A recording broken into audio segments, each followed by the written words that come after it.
there, everybody, and welcome to a game from the CPL Premier League. We're gonna have tonight the big boys coming up from the HOH, going against the Giants of Ulyss.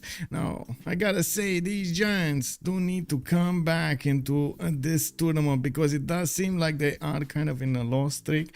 They definitely need to put their minds where they need to be and get going. We do have Romrom with Astikos, Sun-Tzu on one side and Hazaggi playing tonight for Ulyss. It looks like on the other side we're gonna have Mr. Toes, Manuji, SandroGames and Lenileichen playing for Highlands tonight. Guten Abend, closing. Willkommen. Julius also good evening, sir, and welcome. Sean, hello there, sir. I do hope you're gonna drive safe and of course have a very good drive over there. Rambling Man 420, good evening, sir, and welcome. I did see D Beasley, good evening, sir, and Nemesis, hello, and how are you doing? I'm not sure about that problem with the horizontal lines on the shorts, but that sounds unfortunate, man. Did you actually tie the shorts on a different computer? Maybe that's, you know, computer related. Linda, hello there, man, and welcome. Oh, not sure how I didn't see you earlier. Hello and welcome. I did also notice Project Cisco, good evening, sir, and hello. And I did see also Dolkin Rukan throwing a stab over here at Team Ulyss. Well, I do hope that Team Ulyss will come back. I'm not sure in this game, but I'm pretty sure in others they do have a very good players, and I have full trust in them. They will find a way. I do also notice a hire. Let me see through this. Old Triangle, good evening, sir, and welcome. Hi, Nick Dave, good day, sir, and welcome. Hope you had your coffee and you're gonna be ready for the action in front of us. Also, let's actually take a look over here. Muzra did pick up that first promotion. Hello there, sir, and welcome. Let me move down the chat so I can actually take a look at the band phase, because it does seem like we're gonna have them going for the map pool choices. They did go through the pre-game bans, and it's just a matter of time until we're gonna see them going through the next ones. Give me a second so I can switch my screen properly. This and this. Hello there, YouTube, by the way. I have no idea how to pronounce that name, I'm sorry. Hello there, and I to the writer, to the chatter in YouTube. Hello. How are you doing? Also, Battle Cruiser, good evening, sir, and welcome. Thank you so much for the follow, sir. Does someone cast Division 3? I do sometimes cast Division 3. I'm not sure at this particular moment, but I don't have that much of a preference when it comes to Division 1, 2, 3. Of course, we do want to take a look at them, but at the same time, I do try to keep as much as possible a schedule for the week, and my times just don't sync. We had that issue on, for example, the Thursday, which came out to be the day that I should actually stay a little bit offline and get some other not. And then boom, big game. Frederitos de la Vega going against Last Company showing up, and my god, I couldn't. I'm so sorry, I couldn't. Hungary, also Rafifi, hello there, sir, and bonjour. Metro, good evening, sir, and welcome. And Dorius, hello there, Alex 2005, and good evening, sir. Let me actually take a look at what they did here. We do have in the active ban phase Hungary with Gorgo, Cleopatra, Ptolemy and Theodora taken down. It looks like Ulyss did go for Hungary and Theodora, and we do have HOH going for Gorgo and Cleopatra, Ptolemy. It does seem like they're gonna go for land civilizations as pre-game bans, and I would expect something with a little bit more land to be chosen here in the map pool choice. And well, it looks like we're gonna have continental islands, lakes, and Pangea standard ridges as remaining options in the active ban phase, and I should say in the map pool phase. And let's actually take a look what they're gonna go for. They do have a few seconds to go for this, and I think I actually need to switch my sound settings because I don't hear anything from the game. You guys probably hear it, but I don't hear it, and it's kind of weird, you know, you guys hearing stuff that I don't. Also, Battle Cruiser, Maori and Mali is still auto banning. There is a vote actually running right now through the CPL league. Let me actually show you, give me a second so I can see through the choices over here, and of course get through my Discord. Looks like another one has been taken down. They're not gonna play lakes. They do have a choice between continents and islands and Pangea standard ridges. I would imagine they're actually gonna go for Pangea standard ridges, even though I would also say there is some appetite for risk here to go for continents and islands. So let's actually take a look. Okay, there we go, Pangea. It was the safer choice of the bunch over there, with definitely the bans also directed towards land civilizations. It looks like they did manage to actually get where they wanted. Why ban Hungary? Yeah, and pre-game ban. They actually thought it's so bad that they need to take it out. Let me come back to the votes here. Player votes. I believe there is a channel here. Menjak was running these votes for some time now, and let me actually take a look. So there we go. We do have with the new changes to BBG, nothing will be implemented this week. Earliest change November 13th. We're actually, of course, 1 week after. Should Maori remain auto banned, stay banned, or let the man play? Well, it looks like yeah, 50 people said stay banned, stay banned. And then Menjak is also asking, should the great Mansa Musa remain auto banned, stay banned, or let the man play? It looks like an overwhelming majority here, 64 to 19. We do have the players saying Mansa Musa still very good. We do not want to handle that pressure in our games. It is way too much gold. He is overwhelming us. We cannot carry so much, too much gold, and yeah, he makes us work for it. And we're gonna need to see. We're gonna need to see when the big Musa is actually gonna get snipped a little bit more, so he can actually get to play. The same can be said about Maori. I just feel bad, my Maori. They took out my Maori, man. Did we see actually how? Oh my God, man! They ripped his soul out. Oh.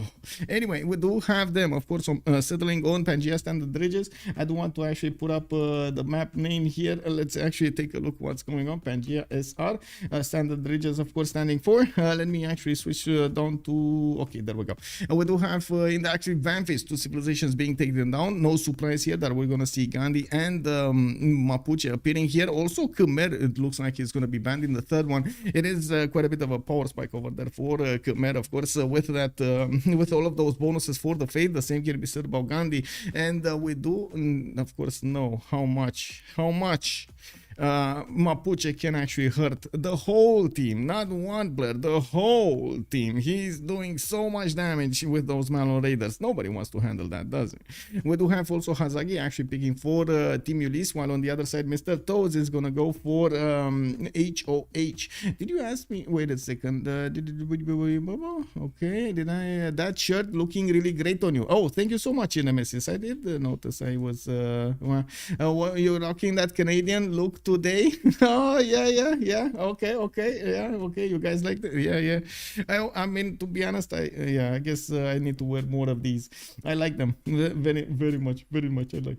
Anyway, let me actually put up my chat where it needs to be, so we get to actually see what's going on here. We do have Maya also being taken down as the 4th ban, and with 2 more bans remaining, we're gonna need to wait for them to settle on the choices, and then we're gonna see what kind of civs they're gonna pick. Pangea standard ridges most of the time actually is allowing you to get some sim done, because before you're actually going to get some more, the mountains do spawn across those continental ridges, and we're going to need to see exactly how those look like to actually make an informed opinion about that particular map. But in general, we do have a lot more chokes on the map. There's a lot more natural defense, I would say, against opponents, and we're going to need to see who's actually going to get to benefit. I'm also pretty sure they're going to try to take a balanced approach to the game here, with civilizations that will have like some civilizations that will need to get the gold, some civilizations that will need to get war bonuses going, and so on and so forth. But I gotta say, we rarely see actually that many naval civilizations being picked on the maps like Pangea. Sometimes we've seen actually some players try to go for that Canadian amazingness over there, or the Russia strategy, which in some sense played out, in some sense it didn't. Actually, we had some weird games in which actually Russia needed to actually war on Pangea, somebody on the coast. What? I mean, it happens, you know, like you do get into those weird situations in which, yeah, the map just plays one on you.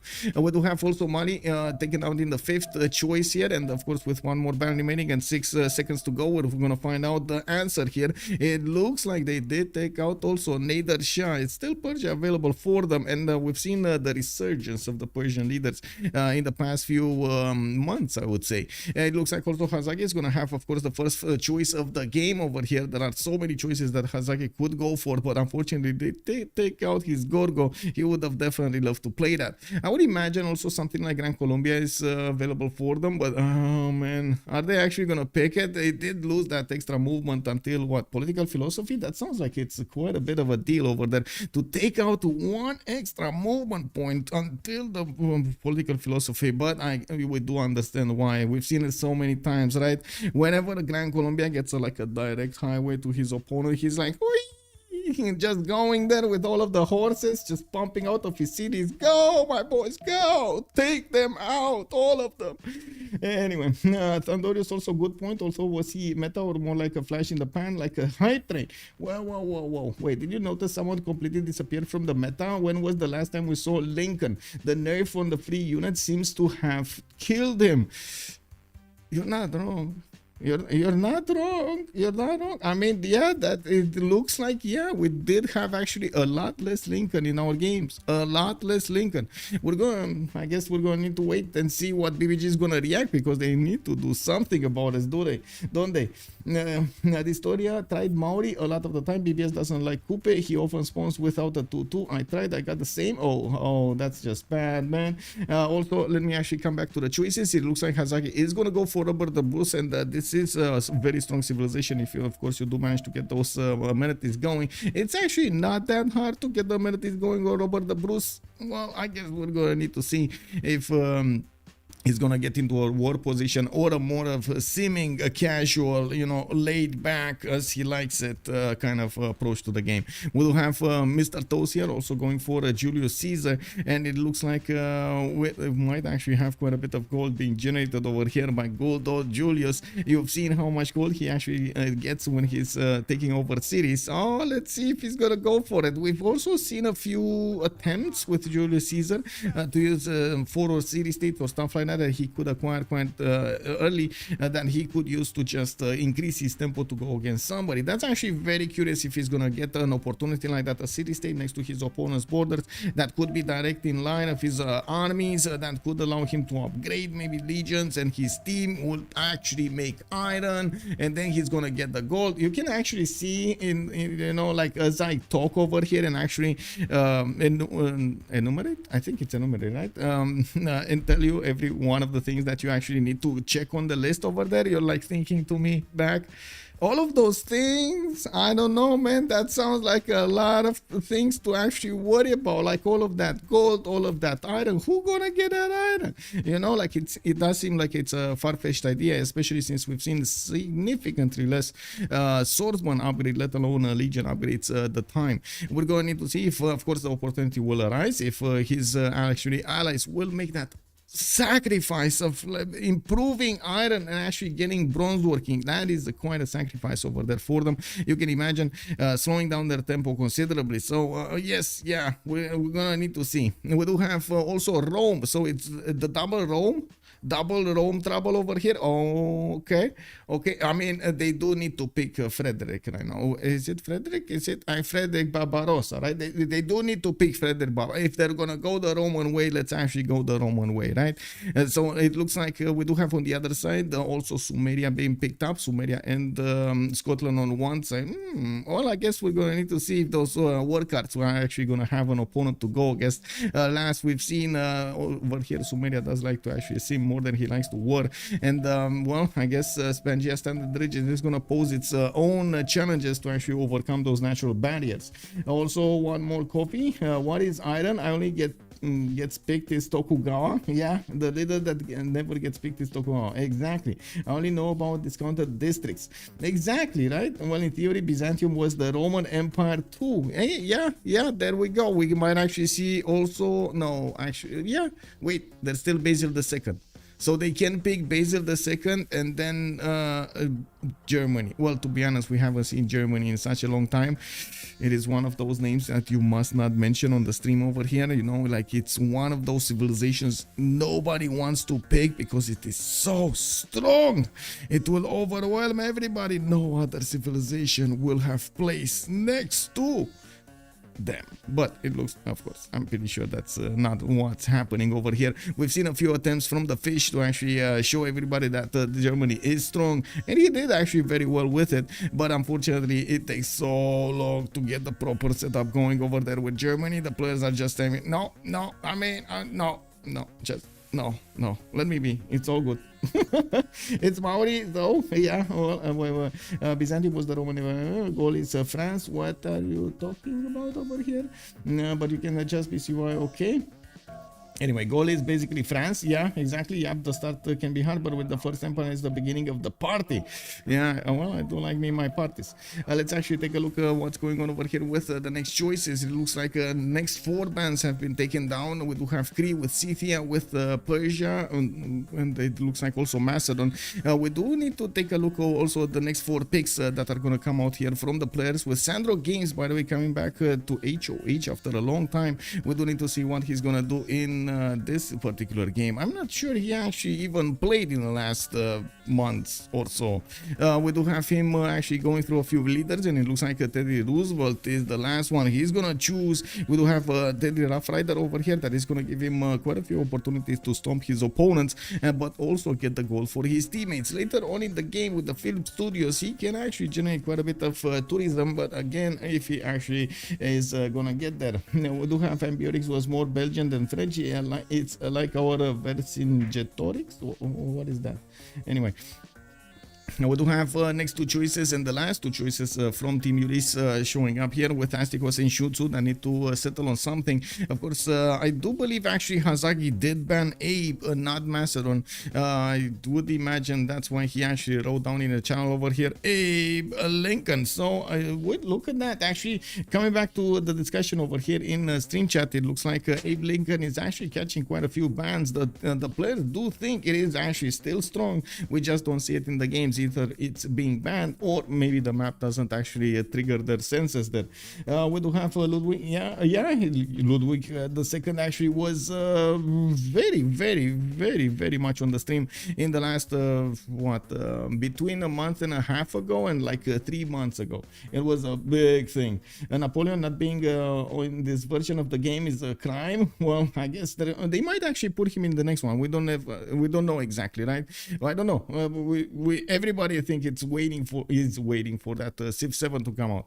We do have Astikos going for Montezuma, another civilization that can defend in water, but at the same time try to do some simming. If he does manage to high roll those plus 12 possible Montezuma bonuses on him, will actually allow him to get through everything he wants like it's cheese. And we're gonna need to see how he's also gonna try to bully some cities to try to get some builder charges, and of course where is he gonna be on the map. With Sun-Tzu going for a Manitore, they will finish the roster here with the last choice being a Manitore on Nubia. Yes, we might see actually some Pitati archers. I actually am very curious how this is gonna be played out. I would imagine Astikos is gonna be the one playing out a Manitore, and I do have to remind you, Astikos was the one that did manage to actually withstand an very aggressive Persia next to him with a Manitore. He did some amazing things over there, but we gotta give it truth, the land actually helped him defend so much. We do need to see also how Lenny is gonna finish the choice for their team. We do see the 2 Roms, and of course Rough Rider over here with America, and then it looks like Victoria, Age of Empire, is the one locked in as the last remaining civilization of the game. Well, now wow, okay, well, I guess we're gonna have quite a bit of gold generated over here from HOH with multiple civilizations that are prone towards generating gold at the beginning as their first districts. Now on the other side, we do have Hazaggi going with Robert the Bruce. Montezuma is going to be played by Romrom. Sun-Tzu on no, wait a second, who's this actually, who are they gonna pick over here?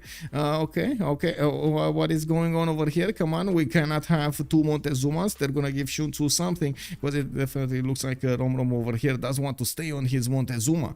We do have Astikos on Manitore also, and yeah, come on, let's go. No, we can okay, there we go, we can click. Yeah, Caesar generates the goal from his opponents. Yeah, exactly. I don't actually need to switch my position over here a little bit to the right side so I can start things properly. Oh, there we go. I think that's the proper thing. Okay. Ready up? Yeah. Yeah, like this. Ulyss just really want to double the Aztec. Yeah, definitely. Oh, Gilgamesh. That was the last one that I wasn't remembering over here. We do have Gilgamesh in the game, with which of course will actually give us some options to laugh about. We definitely need to see those war cards, and we do need to see how he's gonna try to use his zeroths. Well, we're loading into the first map. Let me actually start up the prediction over here on the screen for how many remaps we're gonna have. 0, 1, 2. Submission period. Let's put it for 10 minutes. And just a second, YouTube, by the way, just a second. I'm gonna put a poll up over here also for YouTube for how many remaps. By the way, how are you guys going? How are you guys doing tonight on YouTube over there? Everything is good, everything is fine. I hope everything is fine. Let's actually put 0, 1, and then an option for 2, and start a poll. There we go.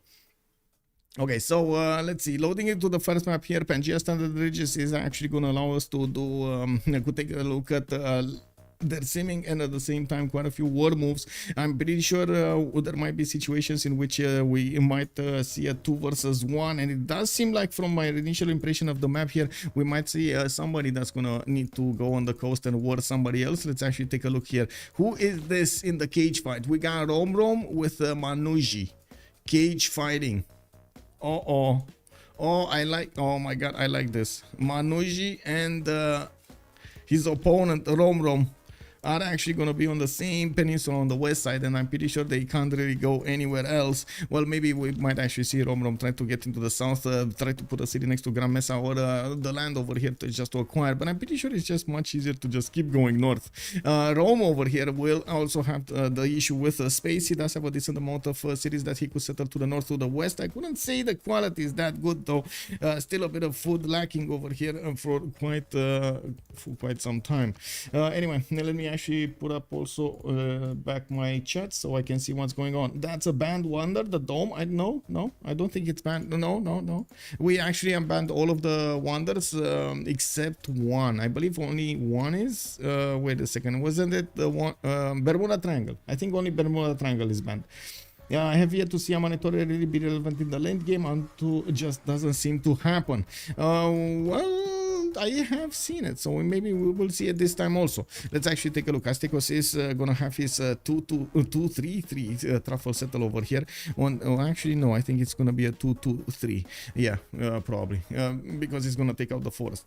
Now we do have him moving the warrior towards the south, and yes, he's gonna get the fresh water from these rivers. He does have an amazing campus over here to the southeast, and it looks like he's gonna be on a continent split in the middle of like 3 continents. We do have also him with a pretty good coast to the west side. Now, looking at his options, he is going to be the ally of Romrom, and of course they can set up coastal trade routes quite easily through use of this ocean here between them.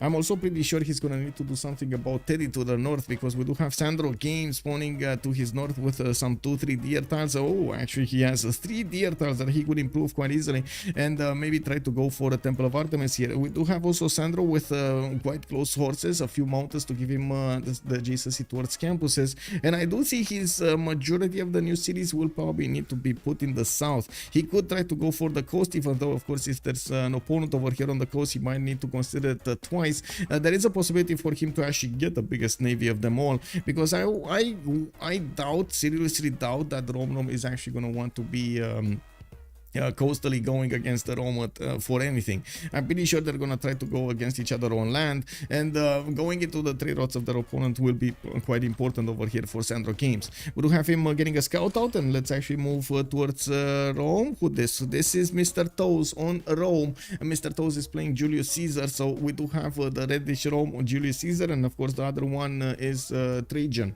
It looks like scouts coming up in 2 turns. He does have a wander to the east side. That's actually Saharde Uyuni, getting him those extra points of production with the gold and the science. Not really the best one that you can have. You do need a lot of food to actually work those tiles, but I guess you do get some extra arrow score, which does help you at some moments in the game. Let's actually take a look at his possibilities here. He does have to the west side Teddy Rough Rider to actually trade with, and I'm pretty sure Washington is going to want to get at least 1 city to the east side, so he could set up those international trade routes through the water. I would imagine also Rome, since he's gonna have to the south Sumeria, he's gonna need to actually get an army here to try to fend off any kind of invasion from Sun-Tzu, or even put pressure on him to make him build an army, or even, I mean, I don't know, maybe even take cities if he has the opportunity. I guess we're gonna need to see that event that we're waiting to see, if Julius Caesar is actually gonna get his city state in front of him, like towards his opponent. It looks like it's not happening. Mr. Toes over here will have a few city states, but they're not really towards his opponents. Well, unfortunate. It is what it is. Let's actually take a look at Uruk with available silk tile and a banana from the beginning. He's actually gonna get a significant boost in his civic acquirement, his civic tempo, not to mention getting more population faster, of course, with the use of the bananas, extra food. He's gonna get to improve these, I would say, work more tiles with extra population growth.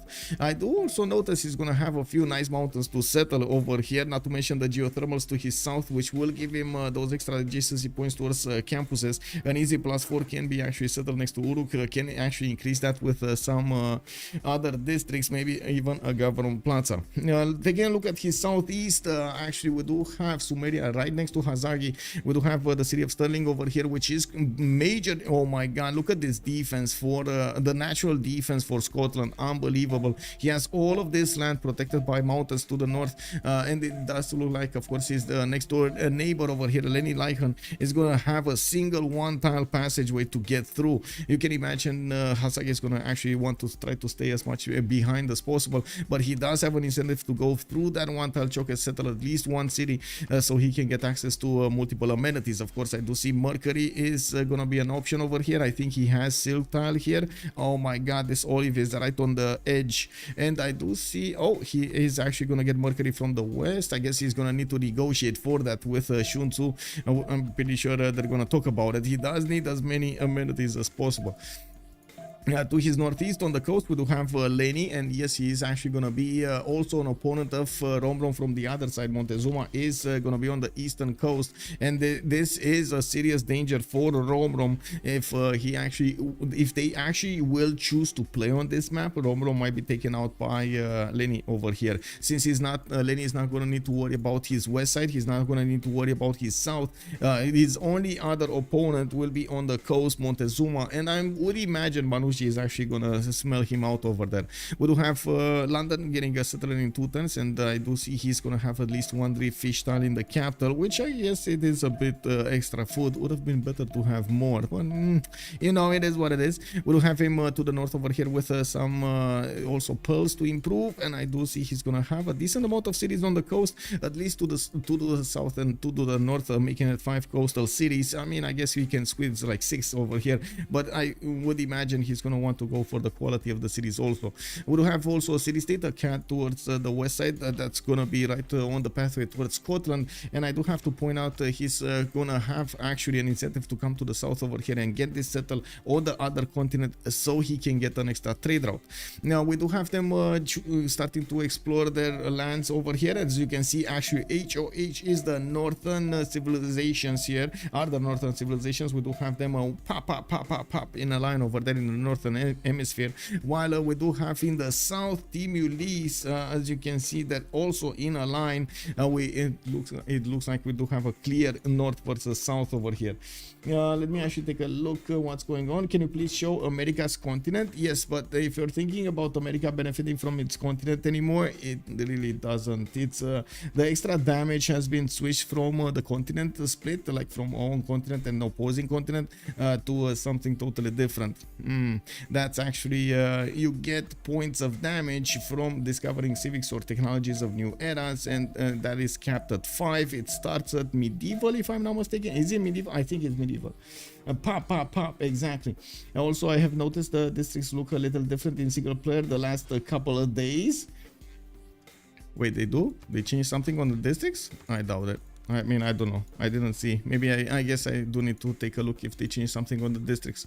Anyway, let's actually take a look over here. We do have Scotland upgrading his units. It looks like the first ziggurats coming out from Sun-Tzu. He's also getting a war card here. I don't think he actually scouted the north. There was a war declaration, but I would imagine it is because Romrom got a builder from Manuji. Looks like he did manage to actually snatch this builder away from a possible scout over here of Rome. There was a scout on the western side, and if if he did manage to catch him off guard over here, it looks like well, the Eagle Warrior was way too strong for that scout. It looks like also we do have an American Warrior moving from the east side, trying to get in here and see exactly how the land looks like. It's gonna be a long way for any kind of units that America will want to send against Aztecs. So I would imagine coastal play over here would be much better. He also needs to worry about Nubia to the south, and as you can see over here, Astikos is meeting America and is managing to get going. Woo. And Sasu, bonsoir, monsieur. How are you doing, man? Rough Rider bonus starts at classical era instead of ancient era. Okay, there we go. It's classical era, not medieval one. Okay, classical. I don't know why I thought initially it was classical and they just moved it to medieval. But anyway, it is what it is. Thank you so much. One more coffee, and indeed, one more coffee to you, man.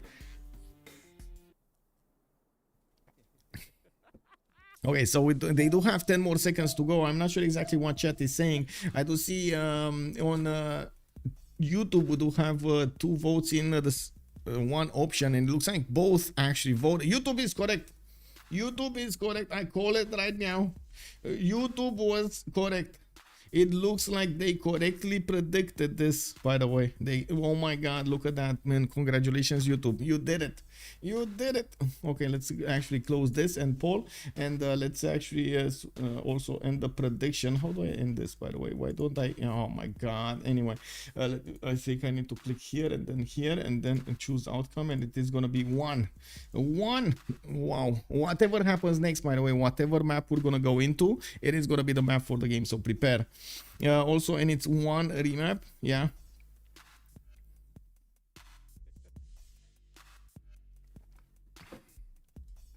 It is 1 remap. It is 1 remap, Alex 2005. And watch Sumeria or something be on an island. Oh, that would be quite bad for them. Give me a second. Let me check something a little quick.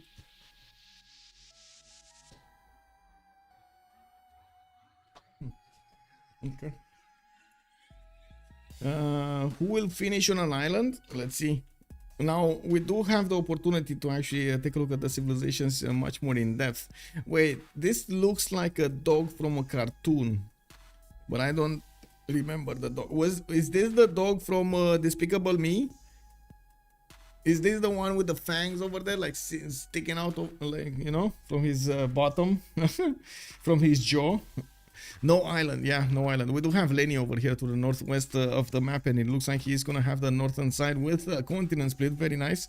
And we do need to actually get the announcements also for the Civ gift. Yes, Insasu, yes, we're getting there. I was planning on actually getting them tomorrow, the day after tomorrow, for the Civ gift. I just made the other ones. Anyway, if you guys don't know about the charity event that's gonna be organized next month, we will have 3 days of awesome content over there. It's 2 days or 3 days. Anyway, a lot of time and a lot of passion over there. It's going to be shared with you guys, with a lot of streamers and a lot of members of the communities, so we can manage to gather as many donations as possible for the Gamers Outreach charity.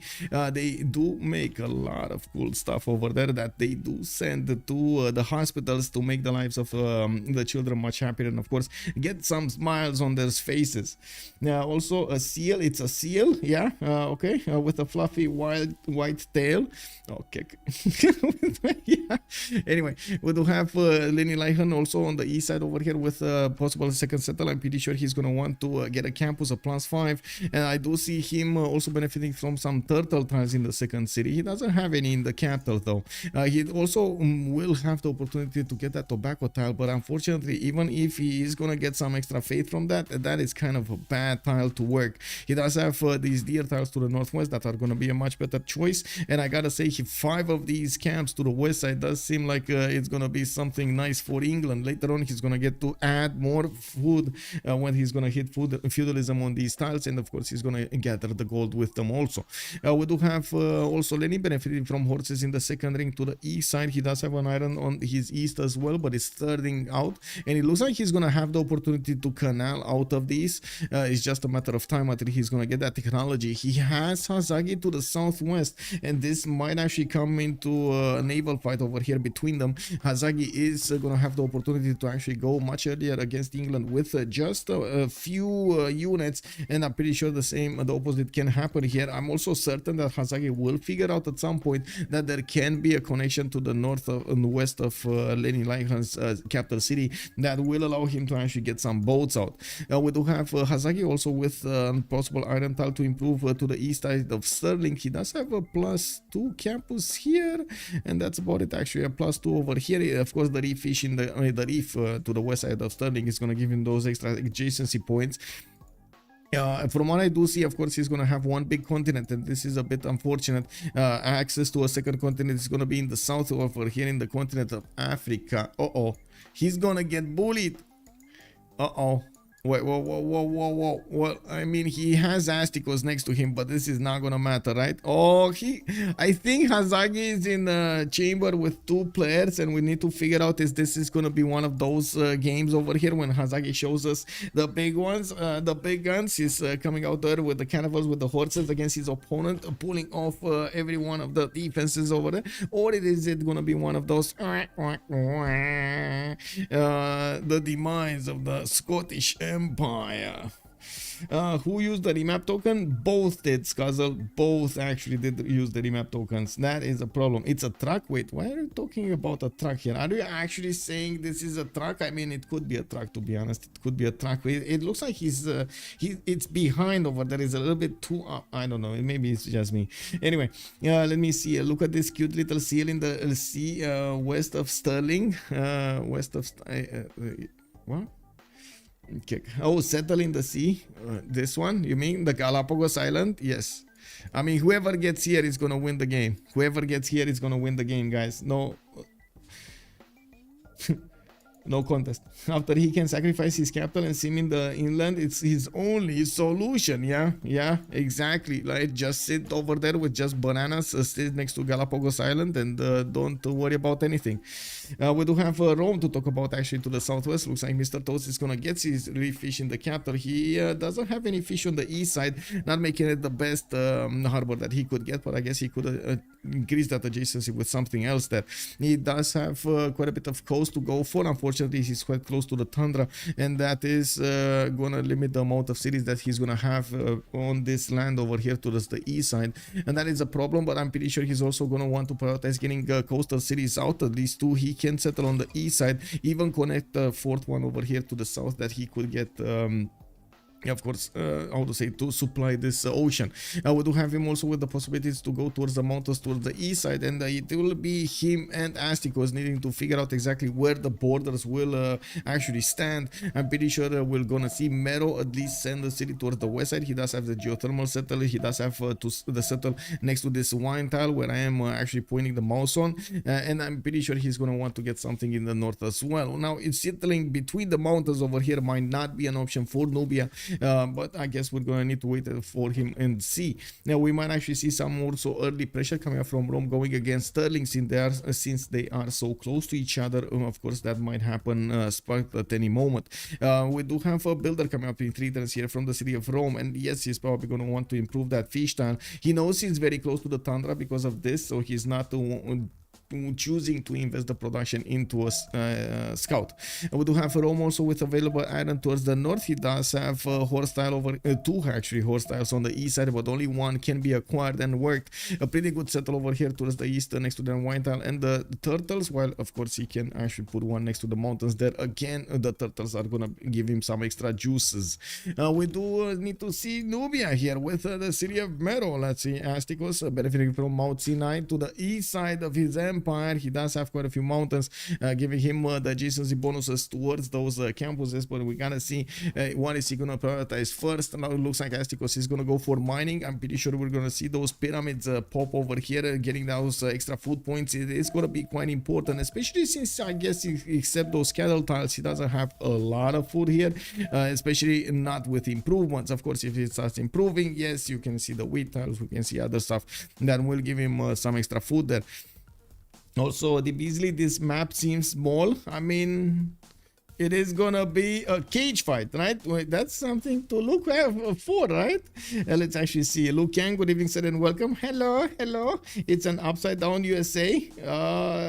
You're not wrong. You're not wrong. Yeah, I can definitely see it flip like this. Yeah, definitely.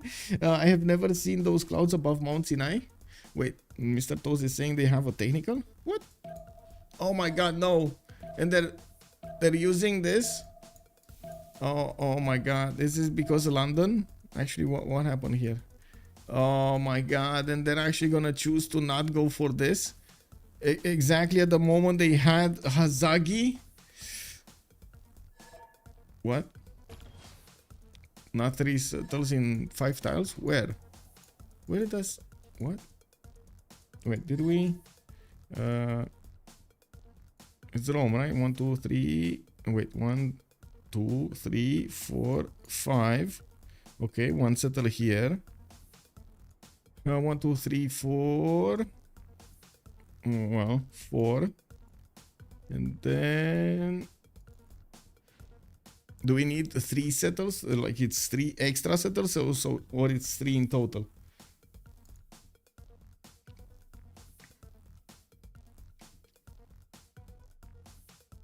Oh, they remapped without moderator. Did any moderator actually get this going? Let me actually take a look. Give me a second.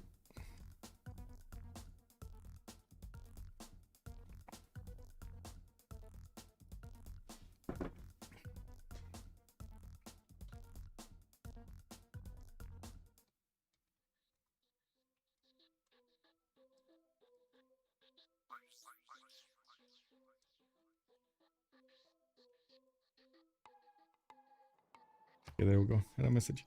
You're happy? Yeah. I mean, I guess to be honest, I'm pretty sure Hazaggi is throwing a party right now because he got out of a situation he was not seeing. When oh my god, that was quite a problem for him. Was that actually Rome? Not. Anyway, I'm actually quite confused.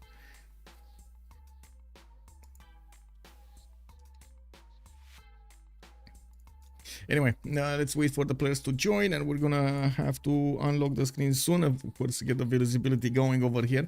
Let me actually click on it, and we're gonna need to start seeing when those icons come out. I just want to quickly bounce around the map and see how everything is matching here.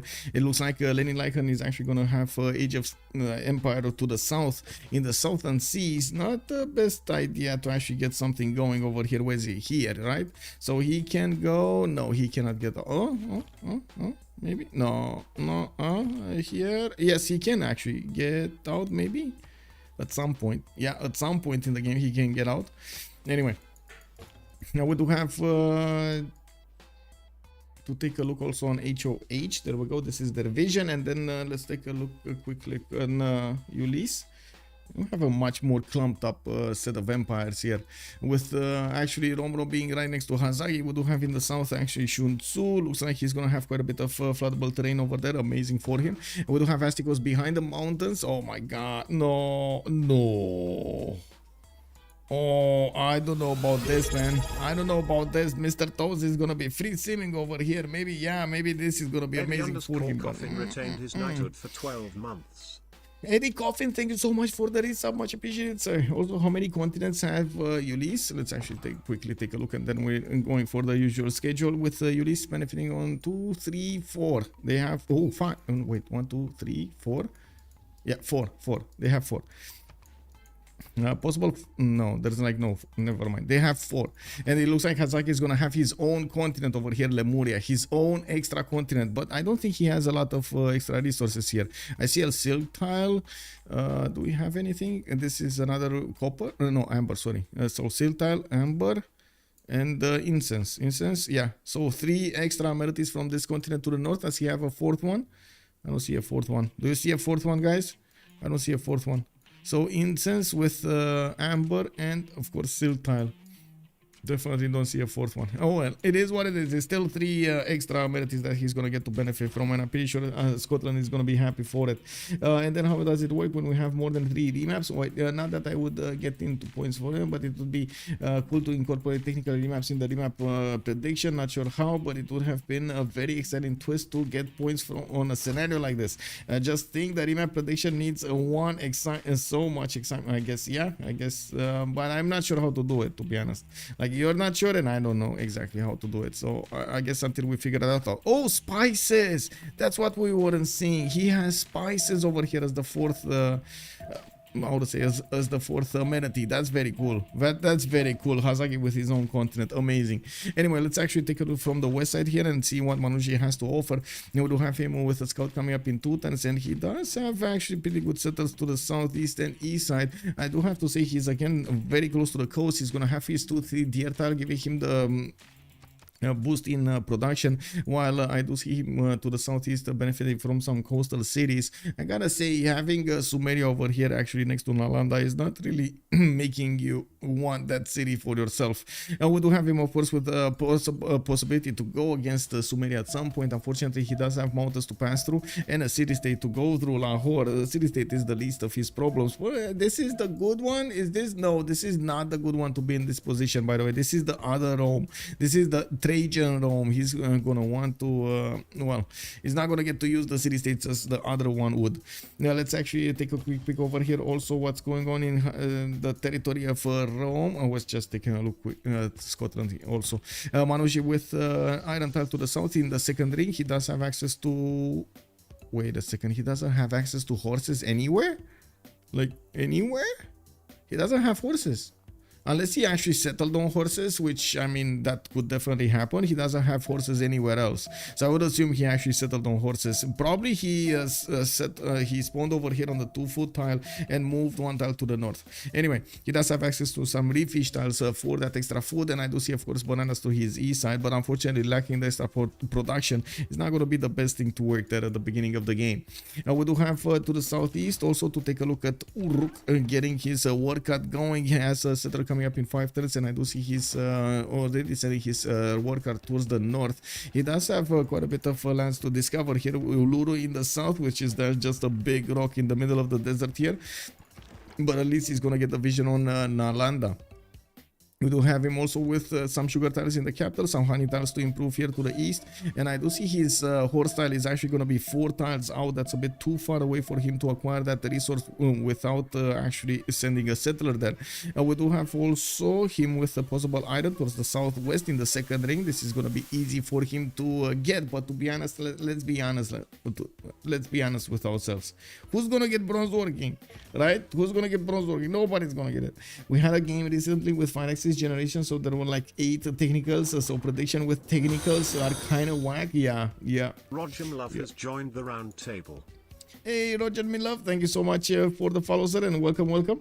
Let me actually take a look also in the north on Scotland. We do have Sterling sending his scouts to the north, and I'm pretty sure he actually figured out about that extra continent of his. He's trying to get a settler in 5 turns, and his builder is going to be busy getting some sheep tiles work there. He does have horses in the capital city towards the south and some amazing campuses. Oh my god, look at this +7 here to the west of Sterling. He does have another +5, and I do see, of course, he can get some in the north as well. Easy +3s everywhere here for +3 and above for Scotland. Yeah, watch Landland. That's what got me thinking initially. Sumeria's needs of the River Marshes and Temenanki in his start. Yeah, well, he does have the opportunity. I'm pretty sure. Uruk over here is gonna be so happy from benefiting from that, and also some floods. Oh my God! Yes, make the land great again.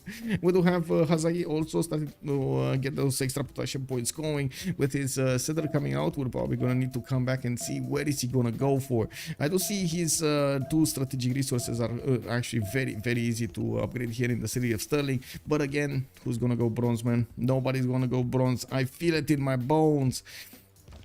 Oh my god, look at Tenochtitlan. Romrom here also with amazing campuses. He does have a +4 towards the west side on that copper tile. And I do see he's also going to have some +4s here next to his Eagle Warrior. So many geothermals because of the triple continent split, quadruple continent split, which will allow him to gather as many of these amenities as possible and add them to his extra damage points. Now I gotta say he also has some whales in the coast that he could benefit from. And he could try to get a city over here in the north to get the silk tile also. Doesn't really have anything closer for him to benefit to get to improve, and I'm pretty sure he's not gonna go towards Hong Kong, you know.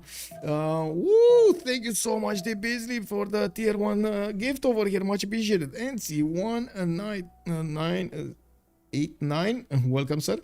Thank you. Maybe not yet, but eventually he will get it. Wait, I think he won't discover the +7. You think he's not gonna discover? I mean, he gonna discover it at some point. I'm pretty sure Hazaggi over here is gonna want to see past these mountains towards the west side. He doesn't see it yet. I gotta say, he doesn't see it yet. Maybe he gets somebody that can spot smoke signals and decode that smoke over there to tell him, look, +7. This is basically nature's way of actually you know, putting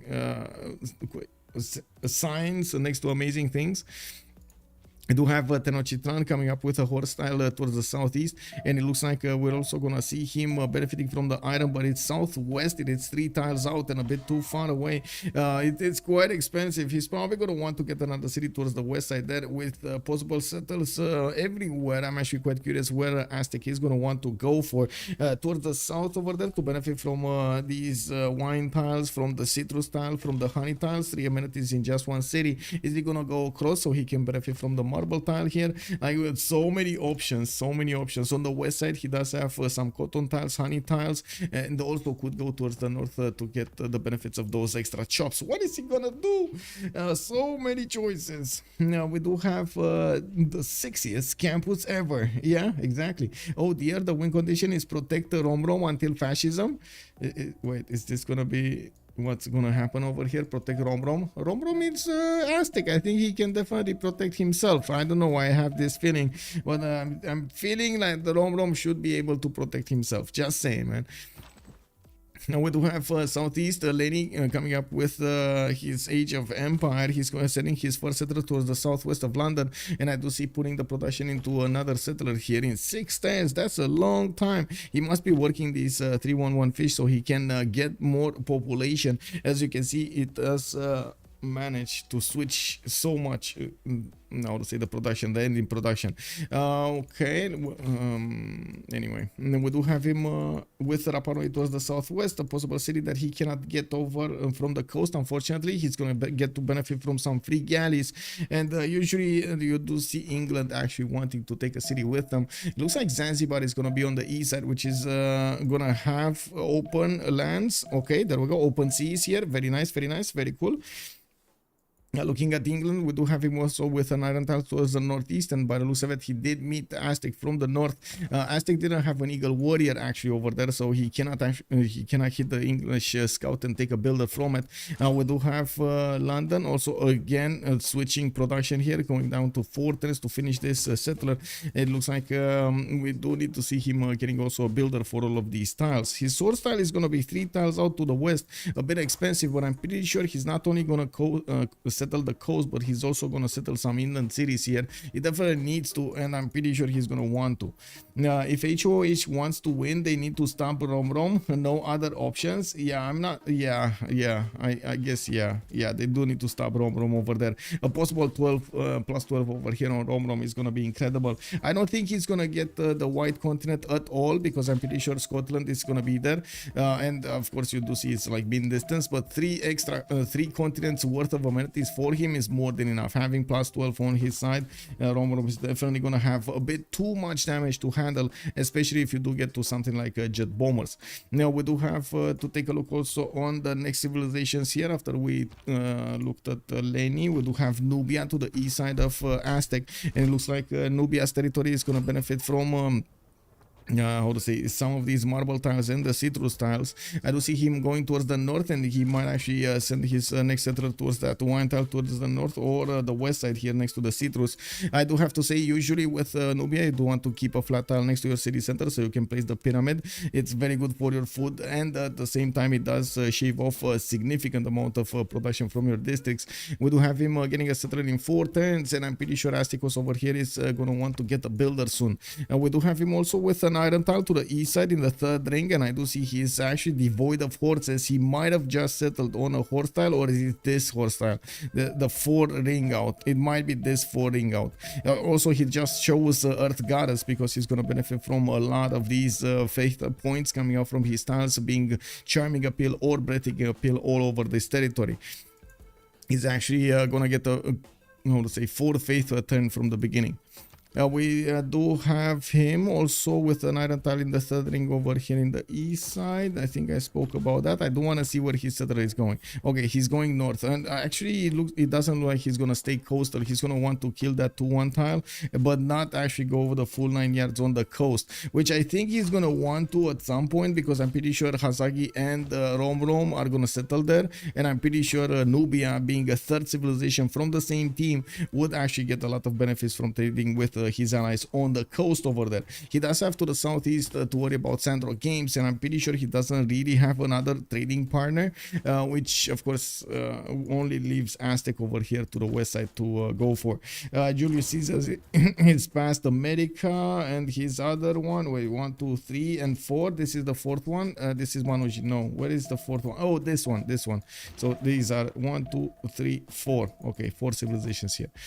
We do have also the first campus on the holy side coming up in 3 turns. Okay, so we do have Astikos as dedicating his early game towards holy sites and getting a religion, and it looks like he's going to get that settler in 2 turns. While he is starting to scout out his south, he's going to discover about America to the southeast, SandroGames there. He does need to keep the scout as close as possible towards to the city of Mero, so he can actually escort that outcoming settler somewhere, and I'm pretty sure he's actually going to go on this 1-2 next to the 2-3-1 wine tile. Looking at also America here, we do have him behind the mountains. America is benefiting from settle on Mount Sinai, giving him those extra faith points. I'm pretty sure he's going to be quite happy benefiting from those, not needing to get a God King card in for the extra point of faith and gold. You just go for the production and allow your cities to build stuff much faster. He does have another settler coming up in 2 turns, and I do see an iron tile towards the south of Washington. It's going to give him that strategic resource. He does have horses right to the north of that city center also over here, and it's in his territory already, so I'm pretty sure he can actually get that going quite easily. Now looking at the land around him, it does seem like he's going to have a decent amount of settles here. Easy 7 to 8 cities can be put down. Of course, he can actually take out Bologna if he wants to. That's coastal. I'm not sure he's going to want to dirty himself with that, but to be honest, he does have on the other coast Manuji. That is definitely going to stay coastal, and as you can see, he's already putting another city over here towards the northwest of Rome. Getting some coastal trade routes over there might be an option. We do have him also with England towards the west side, so yeah, I guess west side is way too far away, to be honest. West side is, oh wait, here you can get another city towards the southwest, and I do see him, Mr. Toast, by the way, is very angrily looking at Taruga. I think he found target. I think he has found a target here. And we do have him even passing one of these tribal villages. He's so concentrated on getting to Taruga that he's totally forgetting about these how to say, tiki hats. The holy forest fire. Wait, what did you see that, Stoic Watchers? Hello there, sir, and welcome. Let me actually switch back my screen, because for some reason again it was I don't know, I looked at some detail somewhere and it went way phone and Heim, hello there, sir, and welcome. Civ6, let's go. Indeed, can't wait to see the escape settler on Galapagos. Map looks like a baby T-Rex. Wait, is this a baby T-Rex? Wait, is this the map with, oh, this is the previous comment. I'm so sorry. Phone, I didn't see it earlier. Urek, hello there, sir, and welcome, and good evening, YouTube. It does, I'm sorry, this was my bad. I was looking at the predictions, and when I was finishing them up, it looks like I totally forgot to put that in the chat. I'm so sorry about this. Southeast of America. Southeast of America. What did you see southeast of America? Anyway, Oh, southeast of America was the forest fire. Southeast here. Oh, I see. The 3 3s and the 3 2s and the 3 3s and the 3 2s. Oh, I see. This is amazing actually for him. Did SandroGames even see this? Yeah, he did. Yeah, he did. Yeah. They know. They definitely know. Mr. Toes over here definitely knows he's going to need to split that land with his ally. And we're going to need to see what they're going to do. They don't really have an opponent towards the northeast. And I'm pretty sure they can set up coastal trade routes between them.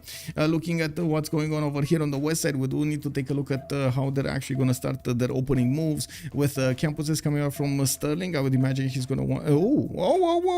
Whoa. This is a holy Scottish Empire. We do have the city of Sterling actually putting down a holy site. The previous map was technical? Yes, kid. The previous map was a technical. Well, which to be honest, I didn't really get to confirm over there. And I'm not sure if a moderator confirmed it, but I would assume they confirmed it.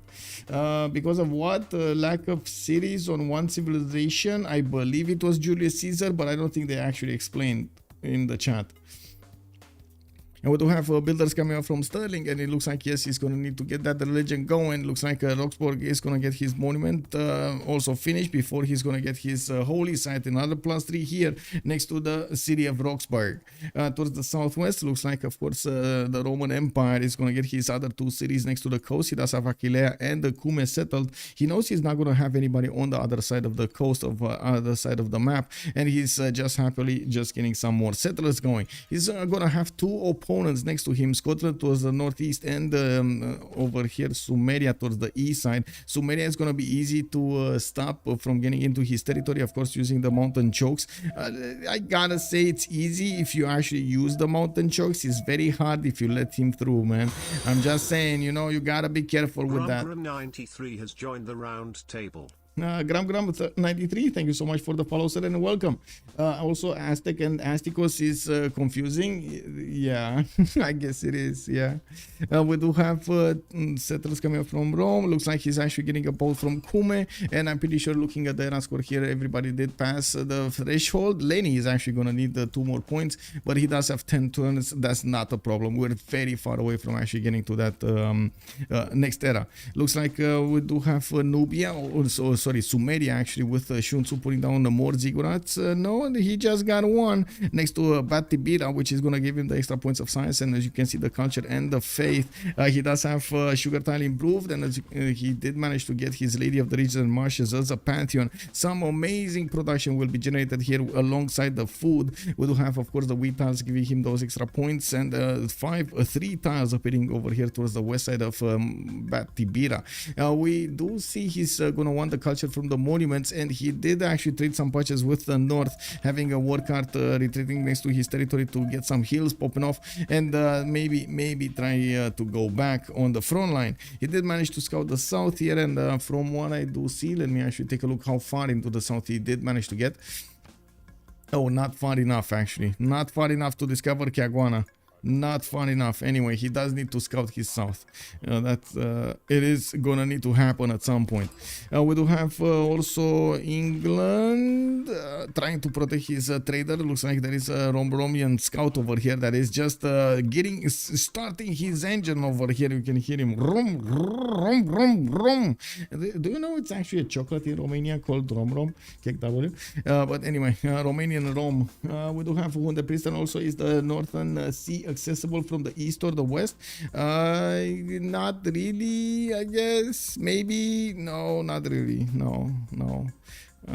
I guess you can try to get the big canal over here, but man, I don't know. That's a lot of logistics. Here, definitely no. On the west side, here's definitely no. Anyway, they basically a little when speaking fast. Okay. Well, we do have Lenny getting his slingers to defend this, and it looks like Romrom is gonna wait for the move here. He doesn't want to actually move his scout beforehand, and it looks like he is gonna try to get it going now. This is one of those moves that you actually need to let the turn end. Do not touch any buttons. That is the only way that Lenny is actually gonna save this trader from getting pillaged next turn. He needs to be extremely disciplined to not click that end turn button, and I gotta say it's hard. It's muscle memory. You see, you finished every move you did, and then you press and turn. You know, it's muscle memory, and it is hard to deny yourself that muscle memory. So Ulyss can navally trade in the north. Good for them. Yeah, definitely. That north will be so happy. And Priester, hello there, sir. Now, let me actually take a look next, because it definitely looks like Romrom is gonna get this trader if we don't have any ending. Looking at Nubia, we do have Astikos getting his holy sites going, and I do see a second one from Napata, +2 and a +3 over here towards the north of Mero. He did put down his first Nubian pyramid, and as you can see, he's preparing for the second one in the city of Napata. He does need to get as much faith per turn for his first era as possible for that monumentality golden age to be worth it. We do need to see also how he's gonna get his third settle going. I would imagine he's gonna want to put down the holy site and keep working on a settler, while the city of Napata is gonna try to get a shrine out. We do have him also with another builder able to get the marble improved, and I do see he doesn't really have something as a third resource to improve very quickly, unless he actually wants to discover irrigation, which is big no, the beginning, especially if you go like this. I hear it all the time. Can you explain how first move, last move works? Yes. So basically the turn has a certain amount of seconds that you need to finish all of your moves, and everybody needs to finish. Sometimes there is a bit of a dissing between when one player turn starts and ends and another player turn starts and ends, depending on the computer specifications and so on and so forth. So sometimes it is an advantage for somebody to load in faster into the turn and manage to do a move before somebody else does, before somebody gets to get away or something, or attack with his own units. You can get an advantage. The last move is basically you try to get an advantage from moving at the last second of the timer, of your timer. Of course, you don't know, you might actually figure out that your opponent has a faster or longer timer, which again has the same effect. Your opponent might not get to react in time because he just doesn't have the possibility, because he ended his turn, or how to say, there's just not enough time to switch the screen, see what you can do, react, and so on and so forth, especially if there are multiple attacks going around. So yeah, there are quite a few things that you need to take care of. One of the other things is shift enter. Shift enter, the action of ending your turn is actually usually faster than the clicks, than anybody doing any kind of action. Are we about to see the double monasticos? Yeah, we might actually see the double one. You move right as the clock is about to end, and at the start of the next turn, that's allowing you to move twice before they can do anything. Yeah, it's the timer. It's all about the timer. Yeah, okay, so let's actually take a look over here on Aztec. We do have him actually settling on both continents, okay. Looks like to the south, Teotihuacan gets settled, and he does have quite a few interesting tiles to improve here. We do see Romrom is probably gonna go for commercials, currency coming up in 2 turns, and craftsmanship in 1. I do see he's gonna get also his trade routes from Chempoala and new builders to help him improve his territory here. With already his base settles of 3 cities, he's wanting to build on that base and get him the extra bonuses he desperately craves. Let's also take a look at the city states while we're watching Scottish City, Patreon, Ghana's Pantheon amazingness over here. Now we do have Lahore with CAD for the military bonuses. Looks like Yaguana with Namadol and Rapa Nui will be providing the culture benefits, and Nalanda with Taruga and Bologna will be providing some science bonuses. We do have Vatican City as the single religious city state, and it looks like Zanzibar with Muscat will be the ones providing the gold. No, it does seem like, okay, we got everything. Yeah, we got actually everything. Give me a second so I can turn my phone on silent, because yeah, that's what it is. Did Mr. Toes attack that city states down? Let's actually see. Yes, he did actually, and looks like he's he might not get out alive over there. He did manage to get a builder, but to be honest, in the rollover we might see that warrior just strike out of the city of Taruga, even though a lot of the times actually if a city state has a warrior inside, it's not gonna attack outside. It does prefer to keep the garrison defense strength higher. So let's see if Taruga's warrior is gonna be a man and get out to take down his opponent over here. Come on, Taruga, you can do it. No, no. I think Taruga, no. He doesn't have big boy pants. It is what it is. Now, do they not play on deity because of the CS walls? Yes. He lost a warrior and gained a builder. Not sure. Yeah. I mean, to be honest, the builder is how to say, much more important than the warrior. It is what it is, right? You can get 3 warriors with a builder if you're actually thinking like that. Okay, yeah, Taruga over Rome. Let's actually put up also the team labels on the screen here. Give me a second so I can switch through my windows. And on the left side we're gonna have HOH, while on the right side we're gonna have Ulyss. There we go, Team Ulyss. There we go. There we go. And I hope I got my settings correct. Okay, it is not possible to play deity in multiplayer. It's bugged. Whatever strength you take, CS will never have walls.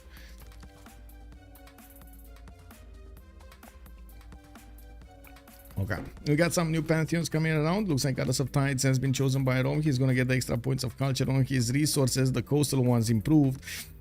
He's also starting to get his harbors down, discovering celestial navigation with the boost that he's getting. We also see him with a fort city settling to the north, and it kind of looks like he's gonna need to get some more there. In the north, he does have one of these merchant city states, which unfortunately it is 2 tiles away from the coast. He's gonna need to get an army to punch through that. Interesting that he didn't go forward towards Nalanda. He might be a bit, how to say, wary of actually settling right in the face of Sun-Tzu, Sumeria, but I would imagine he's gonna want to do it anyway. So grab this land, sir. We're gonna need to see Manuji manage to get also to the city of Nalanda. I'm very curious if he's actually gonna try knocking down that city center or not. Nalanda only has 21 garrison defense, and by the looks of it, his warriors are outside just playing with stones and sticks. And we do have also the harbors coming out from Manuji. I'm actually quite curious if he's going to want to chop down that deer tile or improve it, and we're going to come back to this. He does have an amazing array of stone tiles. A lot of chops can be gotten here. Looking at his government Plaza placement, he did prioritize to get the harbor in his capital with a bit more strength, and by the looks of it, he's also going to get a pretty powerful campus over here next to with the use of the fish tile. I'm actually imagining he did actually want to get the campus on the iron tile towards the south, even though I kind of doubted he's actually going to get to grow to the 7th population before he's going to discover bronze working. We do have Mr. Toes also on the other side of the planet here, getting his goddess of festivals working. Mr. Toes is touching borders already with America to the north, and as you can see, they're starting to get those commercials down.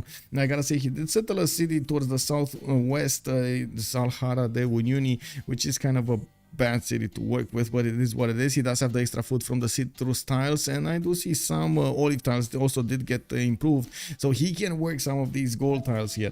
Taruga did beat him, and it looks like all of those warriors that Rome did send there were not enough to breach the defenses of that city center and take it over to work for him.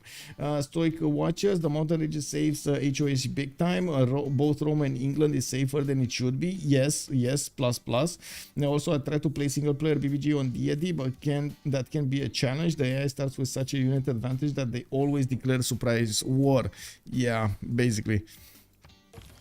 We do have to take a look also on America Sim with his commercials down. He did choose to go for God of War and Plunder, which is going to give him an extra point of merchants for each of his commercials in his empire. He will also get some extra general points if he does put down an encampment, and well, that is going to be quite important for him if he does manage to roll those on his side and not allow his opponent to benefit from them. It looks like a first first encampment being put down by Nubia. He did not choose to actually go for that 2-2 tile I was thinking about, and it looks like he went another 2 tiles to the east. He's also going to get another builder over here, and of course he did put that city much closer to a horse tile. That also still, of course, actually no, he still has an opening to the north to put another city. Never mind, I don't think it opens up anything. We did have him with some amazing pyramids coming around next to his holy sites, and as you can see, the 5-5 next to the city of Napata. He does have a 4-1-5 here next to the city of Mero, getting the moment the 26 faith a turn on Astikos' Nubian Empire. We do have him getting his shrines ready, and we do need to see what kind of religion he's gonna pick, because he and Astikos are kind of the two religions of the game here. We do need to see if anybody else from the other team will actually go for it, because I do see in the majority, big majority, we do have commercials or harbors coming out from them. Nothing else. With 3 harbors being put down from Mr. Toes, we do have three commercials. 3 commercials also from America. Commercials, no, this is Rome harbors, and then we're gonna have harbors over here on England. It looks like also a Sumerian worker did manage to actually get into the lands of Leni, and I do have to say there's no more. Oh my god, he actually did it. There is no more trader, guys. There is no more trader.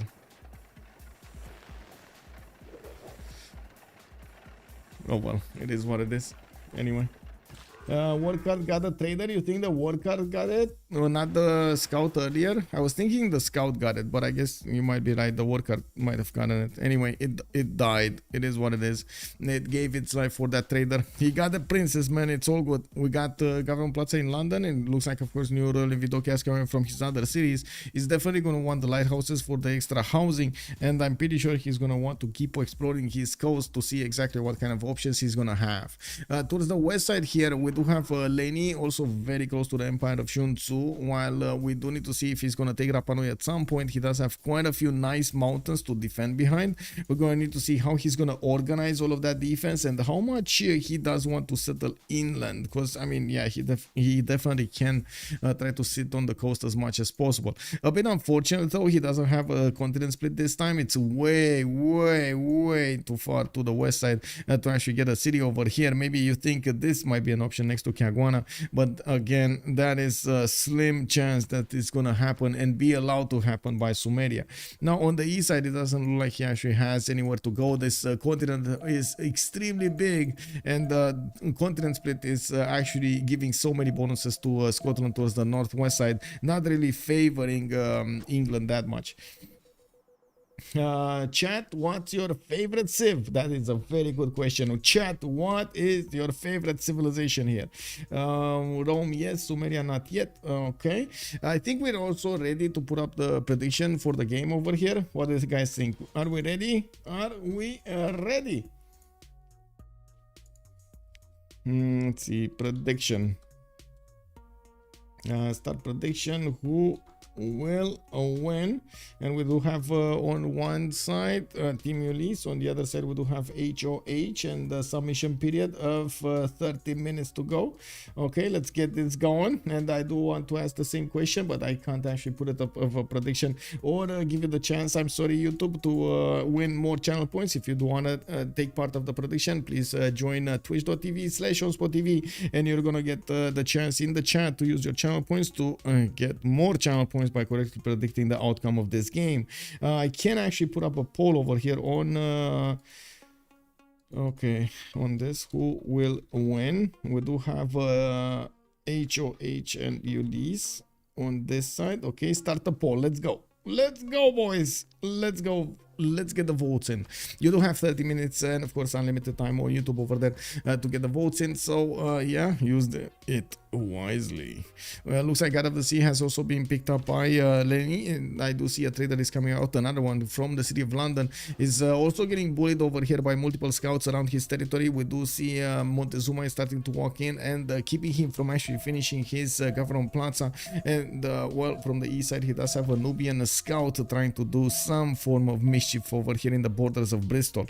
And we do also have 3 more turns until the players are gonna get into their next golden ages, or I should say in the next era, and they're gonna have the benefits of the golden age. We do need to see how each and every one of the empires will evolve over here. It does seem like Astikos is definitely prepared to go for some form of aggression against his opponent, or at least defend himself against his opponent, with an encampment coming out from the city of Nuri.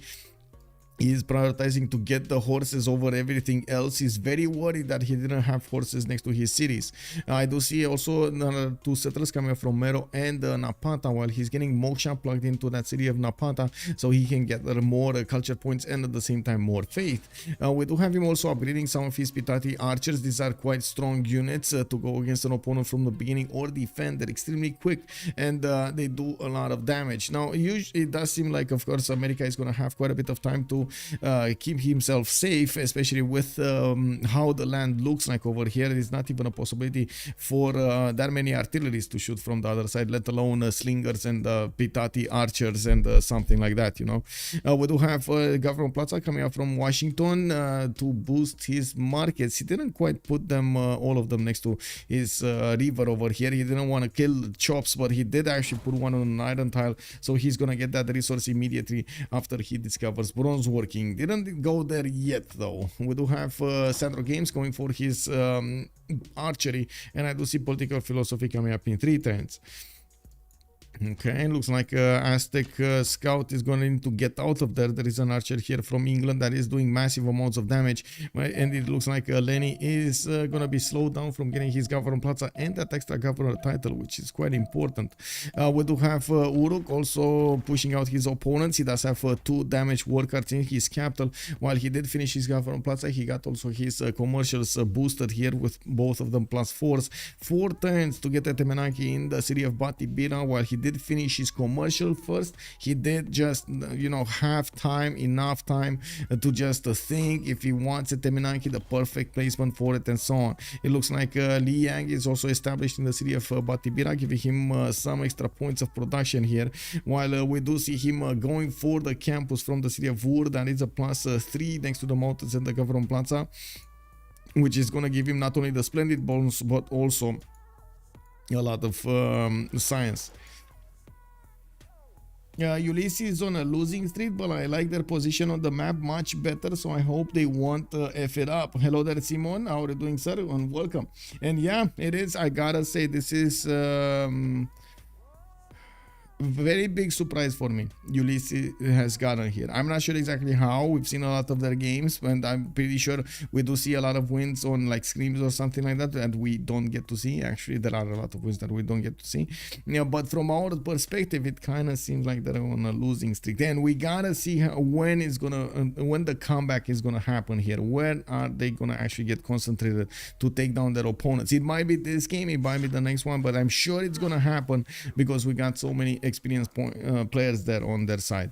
Looks like, of course, we do have a possible religion coming up from Scotland. He did recruit his Great Prophet, and looking at the Great People screen, and we do have Nubia also on 4 Great Prophet points. I don't think he actually got projects going. Zhang Yang did also get picked up by Sun-Tzu. He's gonna get the internal trade route capacity increased by 1, and he's also, well, I should say he's gonna get the trade route capacity increased by 1, and he's also gonna get the extra 2 gold for the trade routes to the city, which is again gonna be quite cool. 7 pop cities soon coming up from Sumeria. We do have Magnus establishing the capital city, giving us a taste of what's to come. We do have him with quite a few internals that need to be gotten here. Looks like also Manuji is getting to finish his harbors. Okay, he's keeping his traders safe, and I do see he's getting lighthouses for the extra trade routes. Was poking at the city of Nalanda, but to be honest, that city center, it does seem like it's not interested in building a galley at the moment, and it might just fall to the 2 galleys that Manuji sent against it. It looks we do have also Caesar getting his goddess of festivals to work, a 5th city going. He does need to take care of this Nubian scout, and he does have actually a 5th city going to the west. This is a 6th settler going. Ooh, baby, that's a lot of production. Mr. Toes here got his warrior coming up from that new city, and for a second there I actually thought he popped a builder, and I was thinking, wow, oh my god, Mr. Toes over here, he is so pro. He actually got the Government Plaza with an Ancestral Hall. We're 1031 over here, and he got 5 cities and Ancestral Hall. Oh my god, this needs to be a record. And no, actually it took me a few seconds, but then I realized it's a warrior. No builder popping out of that city center. It is what it is, man. When the sound, you get so used to the sounds, it is what it is.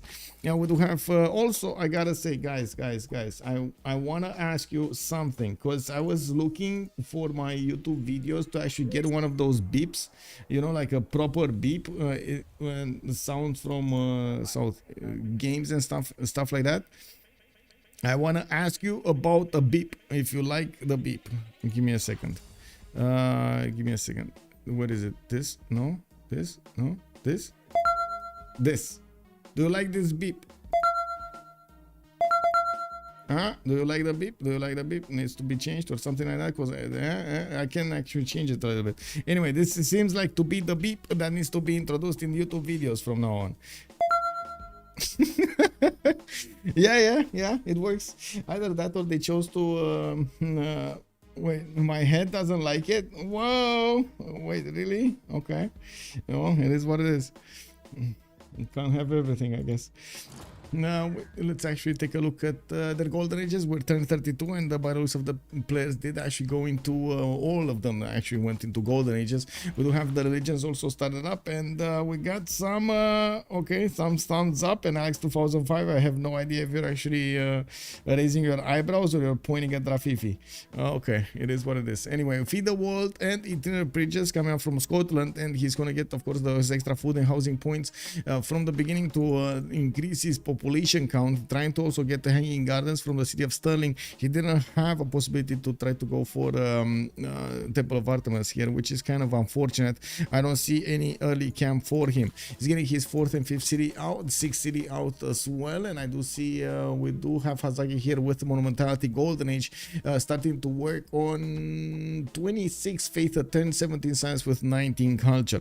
Looking at Romrom, we do have him on 10 science and 20 culture. He does have a Pembrash and Voice Golden Age and Sister Hall coming up from Tenochtitlan. He did actually put that Governor Plaza in such a way that he's gonna have an amazing campus here next to those geothermals and the 2 districts. He did choose to open up with commercials, and yes, we do see him with a wave of settlers coming up from his cities. He's also gonna get some chops going. He does have some builders that definitely gonna look to chop stuff. Another +3 campus in the city of Chempoala, while Teotihuacan still needs 2 turns to grow to the 4th population to unlock another district slot. We do have also Sun-Tzu with Gilgamesh, Pembrash and Voice Golden Age on him. He's 1 turn away from finishing at Temenanki, and we're just on time, in time over here to see all of these tiles get an extra point of production on them and an extra point of science, with Ancestral Hall finishing up in 3 turns from the city of Uruk. You can imagine Sun-Tzu is preparing his empire for a massive expansion wave of settlers here. 1 turning a campus from the city of Batibira, that is a +3 next to the mountains, and of course the government plant, the commercial center. I do see Temenanki is also going to give him all of those juicy points over here, while to the west side he is watching in horror how the city of Nalanda is being taken down, ravaged over here by Manuji. We do need to see if he's actually going to send some troops to save the people of Nalanda. The innocents over there are getting bullied, and something must be done. The great Sumerian Empire is called to action. We're going to see if Sun-Tzu over here is actually gonna move a muscle, because to be honest, I don't see him moving a muscle. He's probably so happy right here. Oh, it's fine, I'm sitting in my own corner, got my own Uluru over here, got some mountains, it's all good, boys. I'm gonna click labs. See you then. Woo! Anyway, I'm the guy who jumps when he hears his phone. Whoa, okay, I mean, yeah, cool down, man. Yeah, cool down. It's all good. Anyway, looks like Astikos here with Amanitori. He's going to get his Monumentality Golden Age going with 34 faith at 10. Astikos is also going to get his next wave of settlers and trying to buy as many builders as possible with faith per 10. Did finish his encampment in the city of Nuri, but I don't see him actually focusing on getting a general. He actually did prioritize getting another settler than a general here.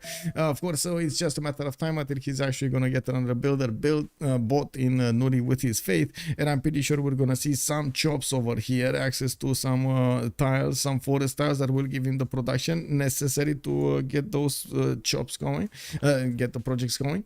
Anyway, now we do have Mr. Toes, also 10 science and 22 culture, Julius Caesar on 5 series to the south of America. Well, we do have him also getting that 34 faith, gold 10 and 56 production. While I do see a series that has been taken down, Nalanda has paid the price for being on the coast. They wanted to have their paradise. It was denied by Manuji. Let's actually take a look over here. Mr. Toes getting his commercials down. It looks like he couldn't manage to get enough points to roll a merchant. Sumeria is definitely on a point with that one. He does have builders coming out of his cities, and I would imagine he's going to want to get the market since he already settled his government minus in the capital. He's trying to get those internals going as quickly as possible. Actually going for Moksha also in the city of Ostia to get that extra culture. It's extremely important for him to get to the next part of the game, Civ6. Looks like Manuji also with 17 science and 32 culture after he pillaged, ravaged the city-state. Manuji is gonna get a horse out from it, and it looks like the Sumerian archer rode from the city of Ur toward the city of Nalanda, through the forest, through the desert, got there a bit too late to handle any kind of defense of Nalanda. He's gonna give the message to his empire here, to Sumerian empire, and he's gonna tell him what happened to Nalanda. Remember Nalanda? Sumer waving the hand, bye bye, bye bye. Yeah, I mean, I don't know, man. Maybe he's actually gonna take back Nalanda, all for the kicks of it. We do have also Manuji getting his harbors down, and I do see he's getting quite a few builders. Audience chamber in 110. While he did get a wave of archers, he's going to need another one to actually get the boost here. He's pushing back the Scottish scout, which I gotta say, the Scotland I think is gonna be much more of a nuisance than Sumeria will be. Just saying, man, that's a lot of potential over there on both of these civilizations. Rome is not in an easy place. We do have SandroGames also with 9 science and 19 culture, while Teddy Rough Rider is quite connected to his south towards the ally of Mr. Toes. He's going to need to figure out how to plant his cities and try to go against Nubia towards the northwest. He did get Marcus Licinus Crassus for the extra gold, and I'm pretty sure wait, this is the extra gold one, right? Yeah, this is the extra gold one, the 30%, the 30 per tile. We do have him using his government plaza to increase the adjacency of one of his campuses. A +5 has been built over here in the north of the city of Washington, while we do have him prioritizing getting as many of these commercials as he could. He's also trying to get the science going, only on 14 out of 22. It's not that big, not that big. 51 production also compared to Astikos' 43 and 45, like 43 production and 45 faith. Okay, a little bit more on Astikos, but he definitely doesn't have the stats. Lenny 9 science with 23 culture. We do have Victoria Age of Empire 4 cities, and it looks like he's getting very close to the city of Rapa Nui, which might actually lash out of aggression, or say frustration over here against the city of Manchester, taking it down with him. How could he take the lands next to the great nation of Rapa Nui? We do have Lenny also getting his Pingala importance from the city of Sheffield. He does have Magnus established in London, and as you can see, he's trying to get as many of these other settlers as possible. Has quite a few lighthouses coming around for the extra trade routes, and still has quite a few city-states to the south. I'm actually very, very impressed that he didn't take Zanzibar. He, oh my god, he abstained himself so much from attacking into this city. Anyway, we still have new warriors coming from Mr. Toes trying to take that city of Taruga away. I'm not sure if he's gonna survive this time, but I guess we can watch the spectacle. Taruga is getting bullied over here by the units of Mr. Toes. He's not gonna give up until that city is his. Well, yeah, I gotta say, slow down. You know, in 3 turns, Taruga is actually gonna build you a free campus, so you might actually want to let him build that campus and then walk in. Did he just want a campus?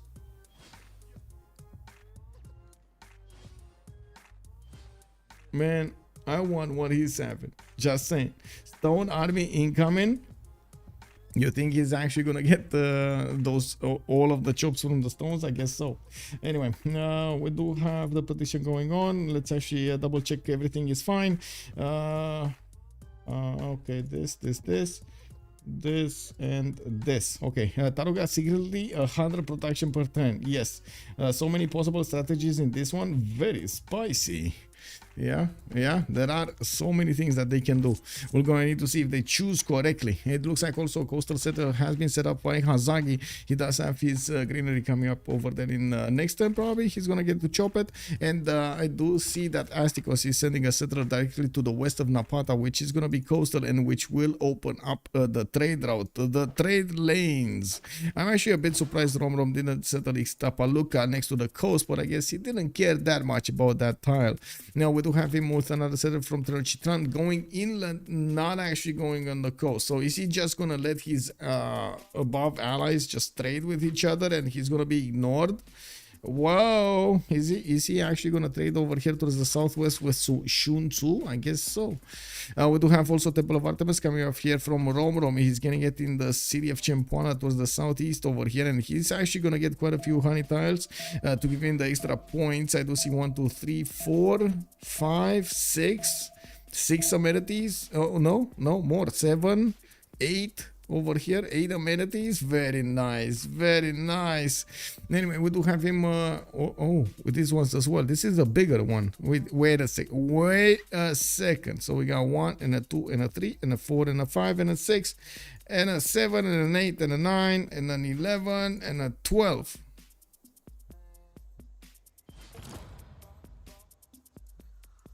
We might have just seen the biggest Temple of Artemis of them all. Just saying. Biggest Temple of Artemis of all times. Anyway, Aztec not gonna get any lugs. Yeah. Can you show info on Zigurats? Yes, sir. Unicorn, how are you doing? And there we go. If you're looking for this, unlocks the builder +1 housing at 2 sites. You do get the culture if built next to the river, and +1 faith for each adjacent district or for every 2 adjacent farms.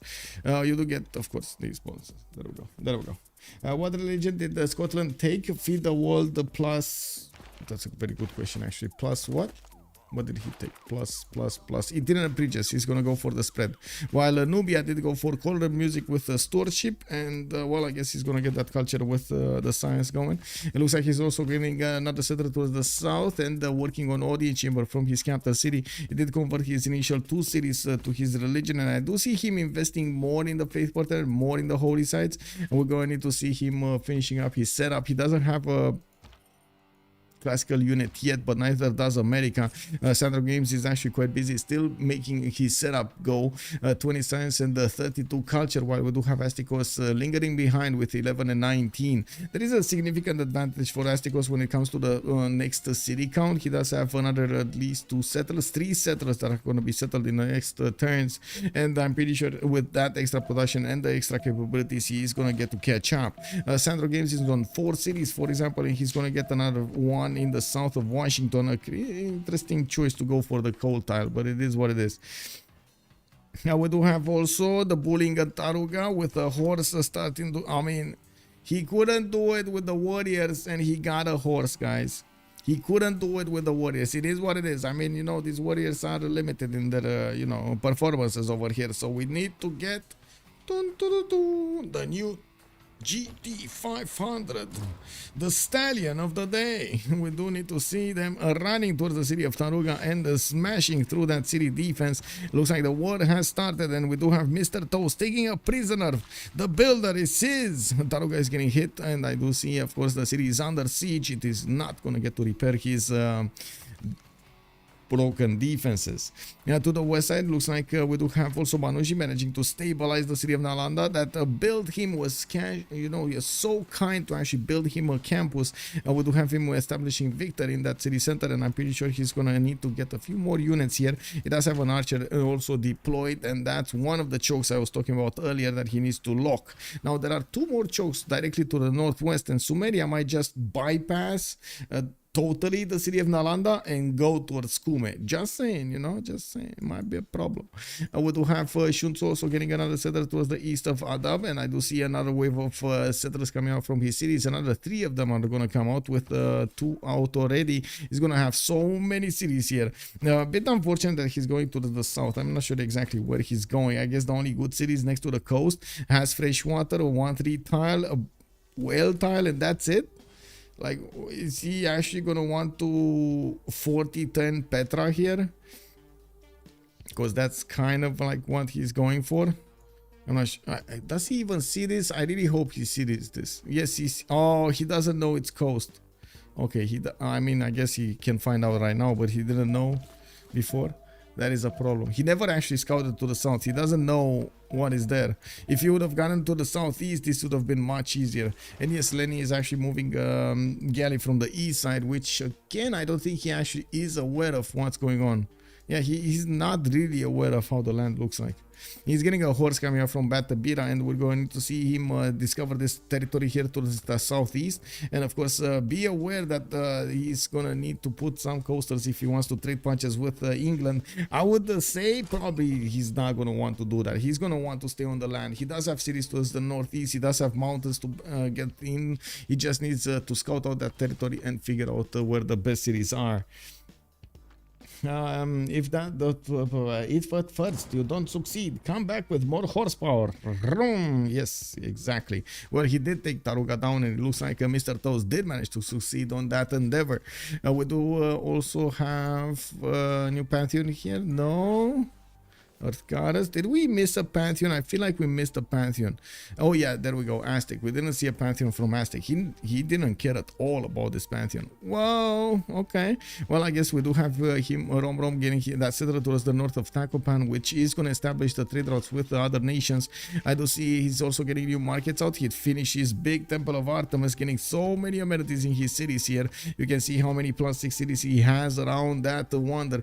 Not this one though. Tlacopan, too far away. It's too far away. 246 tiles over here. And what we do have also Romrom with an Arbier builder starting to improve his territory while he's getting new ones. I'm pretty sure he's inching closer to the feudalism timing. 5 turns out. This is the moment we're gonna see him start to pre-build as many of these workers as possible, so he can actually get the extra 30% off them in the build stage, and then another +2 charges when they finish. Very nice. Also, Old Triangle is mentioning earlier that so Zigguras no longer have +1 production to adjacent farms after early empire. Yeah, seems so. Okay, do we have any city state that I can actually use the ping? No. Okay, campus. Okay, check this out, guys. We got a campus, right? Finishing, right? It's finishing, right? Come on, when's the turn? When's the turn? You know how in the games you get the ping, the ding, to tell you got money, you got to finish transaction, ding ding, you finish skill, ding ding. Oh my god, look at the rollover. What is going on? Anyway, it is what it is. Oh yeah, well, that's it is what it is. Oh my god, I'm gonna need to actually figure out how to use all of these sounds. We do have Sumeria going towards the northeast, and it looks like he's actually gonna put a city right in the choke point we were talking about earlier. While Rome did deploy an army towards the city of Muscat, he cannot really take another city center, city state, because well, Nalanda was also a city state. Manuji here is getting his builders out, and I'm pretty sure with these are feudalism builders while he's working on his campuses. He did get to only 18 science and 50 culture, while right next to Astikos is 19 and 22. I gotta say, these are pretty good results, very big results actually for Manuji here. We will need to see what kind of oh wait a second, this is next to Sun-Tzu, not Astikos. Sorry. My bad. I have no idea why from the beginning of the game I thought this is Nubia, but anyway, we do have Manuji 18 science versus Sun-Tzu's 41 and 34 culture. Now Sun-Tzu over here has a lot of cities coming coming around from him, and I do see Rome is actually not gonna stand still in the borders of Nalanda. He's gonna send a settler. He's gonna send one of these horses dedicated to pillaging the lands of Sumeria.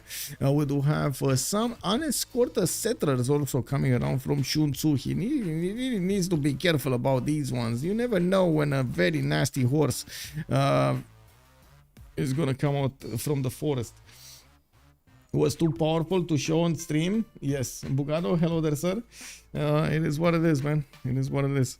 We do need to take a look at what's going on here. Montezuma, is he getting any cannon down? No, but I do see him sending settlers very close to England. He's not worried at all against a counter attack from England. He's getting his entertainment complex, and I'm pretty sure he's preparing for the next golden age here. And there is quite a bit of time until we're gonna see the turns roll over, and of course get us into the next era. While next to him, Romrom is trying to get as many of these points as possible.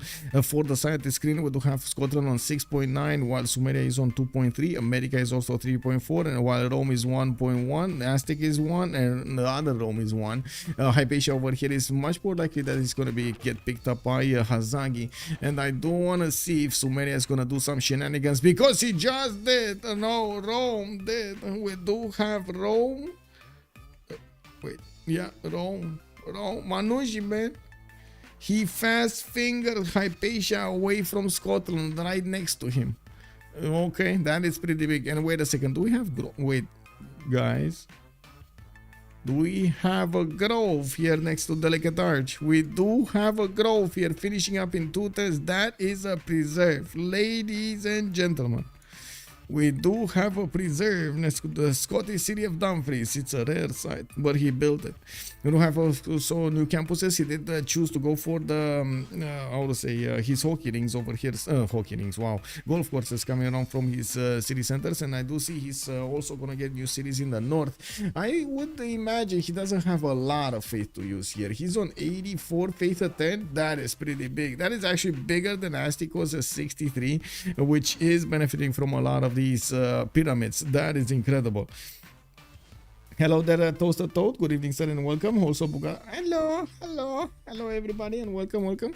Let's actually see what's going on over here, also in the southeast. While we do have Mr. Toast getting his entertainment complex, we might actually see a race for Colosseum. He does have a tile specially kept for that to happen next to Mediolanum. It looks like he's just gonna get to chop his arena, and to be honest, he does have another 1, 2, 3 more chops after these chops for the arena. So actually 4 more chops. Could get 5 chops. Okay, that's a lot of chops for Colosseum. I would imagine actually this Rome is gonna get it with or I should say Julius Caesar is not gonna be on Aztec. Where is Aztec building his entertainment complex? Okay, Aztec is not going for the entertainment complex. Never mind. He's not going for Colosseum, I would say. Brand Bradley, whoa, look what came out of the closet. And what happened, Brand Bradley? Where have you been, my friend? I haven't seen you in such a long time, bro. Where have you been? Thank you so much, everybody. Welcome to the stream. We do have for his special arena for the Tlachi. Yeah, Crypti Rocket, good evening, sir, and welcome. I gotta say, we're watching a game. This is a bit of a different content, I guess, from what Bradley is doing. We're watching the competitive scene of the Civ6 community. We do have a game going on the international stage between Team Ulyss, which is coming up from France, and Team Holiday on Highlands, which was initially made out of Germans, actually coming to represent, of course, Germany. We do need to see how the players will actually get to use their civilization points and get through this game to get to the win condition. There isn't really a win condition set in stone. They can choose whatever, and it is going to be quite a challenge to see what are they going to go for. Friend came out of I mean, where did he come from? I'm not sure. Is that an actual expression? It's what I was meaning to say. I'll say, I don't know if that's good or bad, because now you're making me question. Anyway, now we do have markets coming up from Cempoala, and I do see new campuses from Ixtapaluca. I do notice we do have Scotland sending more settlers towards the north, where he does have his own continent there, as you can see, the red continent. Towards the east side, looks like also Nubia did manage to finally settle all of the cities he wanted to, 2, 4, 6, 8 at the moment. While he's getting a wave of builders, he's also trying to get new campuses for that extra size. He's keeping up nicely with SandroGames, and I would imagine he's actually going to go forward further than when he's going to get Pingala established, when he's going to get his next improvements and so on and so forth. Especially, we're talking about 71 production plus the 68 faith he's making. SandroGames has managed to pump out 94. Looks like he's doing well with less amount of cities. I do see also horses are coming out from Charleston. He might be looking at taking out Bologna, which is being held by Hazaggi, his opponent. Definitely, SandroGames cannot have that happening next to his cities. We do have him also getting a 210 etc. from the city of Washington, while he's working on his next builders. I would imagine England is also going to be in trouble here with Aztec coming quite close to him. We do have Lenny on only 14 science and 28 culture. He's having kind of a rough, slow start, I should say, rough start. We do have Romrom with 24 science and 39 culture and also 48 gold. It does seem like we do have quite a few horses also coming out from Romrom, but I would imagine actually this is not an army being built. This is more for the city defense than actually anything else. And maybe even like the era score that's coming out. We do have Romrom still with a few chops available. He did manage to get quite a few builders to help him out, and another city towards the southwest being settled right in the face of Sumeria here, his ally. It does seem like also Sumeria is going to get a city in the south of him, of Aztec, which is going to put him relatively close to England, getting the doors, I would say, handled over here next to the mountains. Now, there was a bit of a problem here. Rome did send one horse into the territory of Sumeria, and as you can see, Sun-Tzu is trying to catch him where he stands. Of course, at least one ziggurat will be harmed in this, and it is a bit of unfortunate that Manuji could actually get this going with Sun-Tzu not actually having units over here to deal with Nalanda. Yeah, we do have to also take a look on how to say Nubia's empire.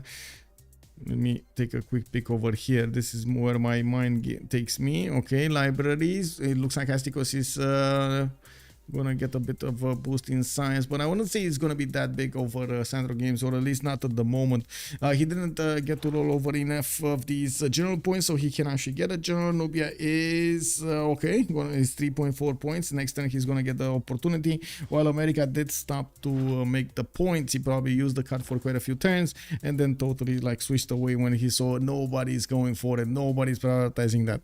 And we don't have that much time until the next Congress, and as you can see, the time is ticking down. We're 8 turns away from getting the next era, and then we're gonna have 1 turn until the next one. With my pleasure, Toad. With my pleasure, sir. Ariels, good evening. Good evening. Has Hypatia been taken? Yes, Hypatia has been taken by Trajan. He fast fingered that. Manuji, bastard clicker in the west. There we go. Libraries provide them the +1 science. Just now he showed, yeah. Oh, helicopter kicker wants to see the grove. The grove, oh yes. We got the grove next to the delicate arch, giving him the food, the culture, the faith. Oh my, this is beautiful. I gotta say, Dumfries here is gonna also benefit from Bingala. He did put that +7, and as you can see, we do have Hazaggi here, 58 science with 45 culture. It does seem like Manuji is in trouble. He does have 2 opponents to deal with, and it doesn't look like he's gonna have what he needs. Now, I'd also notice Manuji is not gonna sit idly by with the horses. He's, after he did manage to take over that city center towards the northeast of Arretium, he just sent his army towards Dumfries to see what is cracking over here in the cities of Hazaggi. I gotta say, wait a second, is he actually gonna... I really hope they're gonna buy him something in Dumfries, because that city could die to the 2 horses. I really hope he's getting a horse next turn or something. Okay, there we go. He's getting a horse. It's fine. In Roxburgh, it's fine. He just needs it for the extra defense next turn on that city center. Because otherwise, if the horses would have attacked 12 strength city state, I don't know about that, man. I think the horses are just gonna stomp through it. Well, it is what it is. Oh, I see entertainment complex actually coming around from Scotland. Magnus is in Roxburgh. Is this in also entertainment? It's in Roxburgh. Okay, we do have him with 1-2 chops, and he did finish the arena. So where is Colosseum? Oh, that's a hard one, man. Yeah, I think Mr. Toes was a little bit faster. Just saying, he just outmaneuvered Hazaggi over there. Hazaggi is gonna remain with his entertainment complex, with his circle of shame over here to the south of Stirling. And oh my god, it was so fast that he didn't even manage to put it down. And wait, do I see a settler? This is a wild settler moving next to the horses of Rome. Okay. I mean, yeah, maybe this horse is just surprised Hazaggi. Big whoop, exactly. Ox Daniel, good evening, sir, and welcome.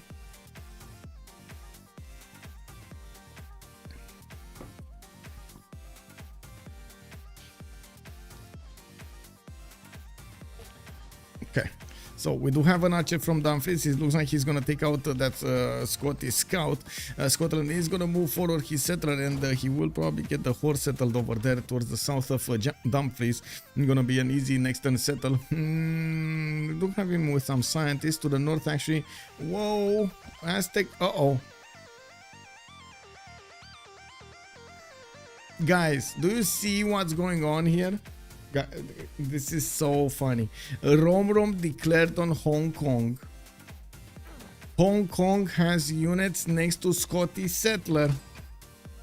And next turn, do you think Hong Kong will actually let this settler live? Oh my god, I can't put the prediction. Do you think this is gonna survive over here? Because Hazaggi, oh my god, he's gonna be so mad. I mean, if only they would have declared on Hong Kong. Was that actually declared on? Oh no, wait, actually SandroGames took it. Never mind. Okay, I could have only imagined the discussion between Romrom and Hazaggi when this happened. Anyway, it is what it is. Hong Kong got it. Anyway, we do have 6 more turns until the next World Congress, and as you can see, we do have the era score coming to light here. Ulyss does manage to have a few more era score points acquired, with Hazaggi only 4 points away from a golden age. We do have Romrom 8 points out. 8 points out. We do have Sun-Tzu on 5 points away, and I do see Astikos on too many points, 13 points away. Mr. Toes is going to be Dark Age, Manuji Dark Age, SandroGames Dark Age, and Lenny Dark Age is going to be quite a bit of time until they're going to acquire those points, and we do need to see when that's going to happen and if that's going to happen. I do see Sumeria did manage to deploy a few more heavy chariots towards the south, these war carts, and are going to be quite happy to upgrade. It looks like they do have the upgrade button. It's just a matter of time. And looking at Romrom getting his engineering, we're going to need to see if he's going to start getting an army to work against Lenny towards the southeast. First of all, it's of course priorities. We do have them going for as many of these era score points as possible. Golden ages, they really need the golden ages to stay true. We do have also 2, 4, 6, 8 cities coming up from Nubia, giving him those extra points of production. 84 production, managing to catch up to Sandro, and 77 food, faith attack. And it looks like, I cannot believe it, but Hong Kong left the Scottish settler all alone. Oh, they pieced it out. That's why they pieced it out. Hazaggi just was forced to piece it out. Well, to be honest, he's getting era score from that also, so I don't think he actually mattered, or I should say cared that much that he invested one envoy in there or something. It's fine. Era score from piecing city states, all good. Way more cities on Ulyss. Let's actually take a look at the whole city count. So 6, okay, we got 5 and 7, and then we do have Astikos on 8, 8, 8, and 7. Oh, way more cities. Yeah, way more cities over here. It does look like in the population count we don't have that much of a difference, but city count definitely it's tilted towards Ulyss. It looks like we're gonna have a second wave of settlers coming up from Rome, and I'm pretty sure from other nations as well. I would imagine the other Rome over here, Mr. Toast, is gonna do the same thing. Wait, what is he doing here? Did he take out another city center? What was this? It died. Anyway. Looks like in the north, Nubia getting his granaries going. He is using Vatican City over there for a trade out. Actually, to get a trade route from it, but I don't think he's using a trade route wise. I'm pretty sure he's gonna need to get the trade routes going towards the west side here. Since he didn't use Magnus, he doesn't really have trade routes or a lot of trade routes. Wait, does he even have one trader? Yes, he does, in Icon. To the south. Okay. Looks like also SandroGames did manage to take over the city of Bologna to the east side, which will open up some possibilities for him to trade coastally with the other Rome on the other coast. There we go. They will need to actually get cartography to bridge the lands between them and get a vision on each other's cities. And with Aperana coming up from Washington, I'm pretty sure SandroGames is trying as hard as possible to get those era score points for the next golden. It is coming down to the wire here with only 5 turns to go. They do have so many points to acquire. As you can see on HOH, we do have a single member managing to get over the threshold for a normal age, let alone a golden age.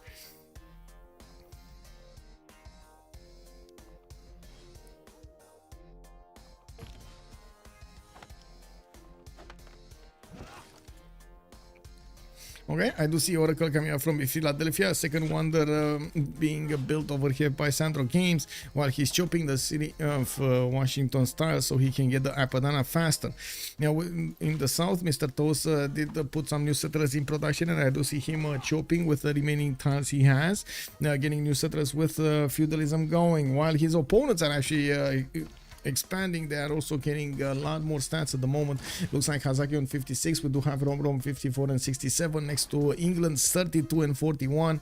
Sun-Tzu is also 54 and 50, while we do have next to him Manuji 46 and 81. It looks like they're actually keeping close to each other. Astikos is going to be 38 and 34 next to SandroGames 33 and 44. I gotta say, I do think Astikos' Nubia does have a bit more potential here, but we're gonna have to see if that extra damage from Teddy Rough Rider is gonna give him that edge that he needs against Nubia. Nubia did not pick up a Defender of the Faith to try to get the extra +3 on him, and of course we do see that he doesn't have that big of a military, while I'm pretty sure the horses of America will just need a bit of time to recover their health, and they can keep on going towards the cities of Nubia.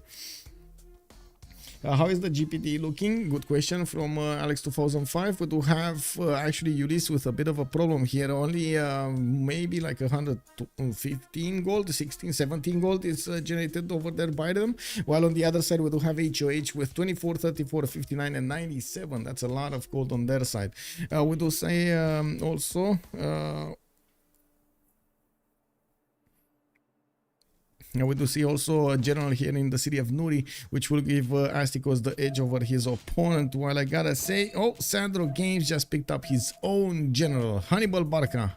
Oh, look at that. Astikos not giving in to this, not giving in to the pressure of America. He's just taking out those Levied units from Vatican City.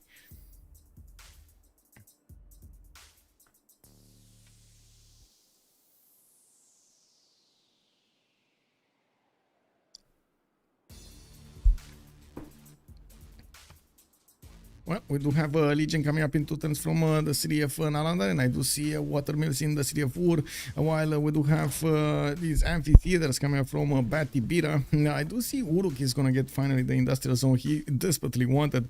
You do see he actually set up his industrial zones towards the north with the city of Abad, got 2 of these aqueducts, and is placing those industrial zones in between them, prioritizing as much as possible those over other districts.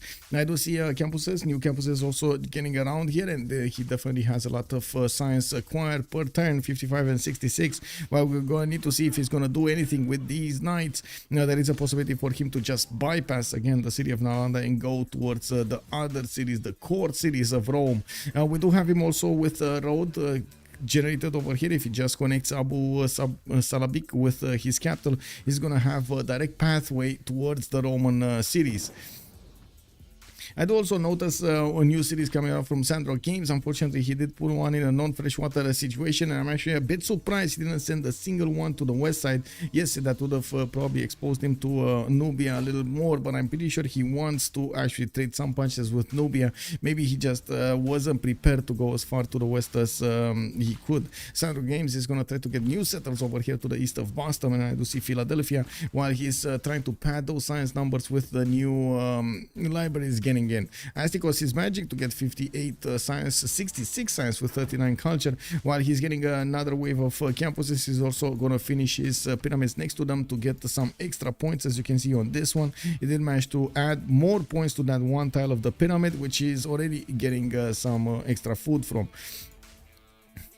I do also notice, of course, the faith generation on Astikos is quite big. We might see him switch to, how to say, Penbrush and Voice Golden Age in the next era and try to get an army with the GMC. I'm pretty sure he's not that far away from actually discovering Monarchy. Divine Right is right after civil service, and he's going to need to get it going. I don't see the city of Mero. Oh, there we go. He's actually chopping the wheat house to get the population going much faster in the city of Mero, so he can get the 7th population for the 3rd district. Very important. If he does manage to get another campus over here, this is going to be so big. He could go for an industrial zone, but I would imagine campus would be the choice here. Campus commercial. Looking at the gold generation, this is a bit of a problem for Team Ulyss. Even if they're gonna get to produce those armies, they do have a problem upkeeping them. With a much better, I would say, balance on HOH across the board, we do need to see if that will actually amount to an advantage on their side. We do have one more turn until the, no, 2 more turns until the next era, and of course in 3 turns we're gonna have the Congress. While Sun-Tzu did upgrade his knights on the west of Ur, it doesn't seem like he's actually moving right now. He just upgraded them last turn, got the general on the front line. He has the opportunity to go against the city of Nalanda, which is 49 defense, especially with the legion inside of it, but these knights should be able to slowly chew through that defense. He has a problem though. There are some units and there are some nasty chokes to go through, and if he does go against Nalanda, he is gonna give up on the idea of eating into the Roman main cities over here, hitting them right where he hurts and he's most exposed. Manuji is only benefiting from some armies next to the city of Nalanda, and that's it.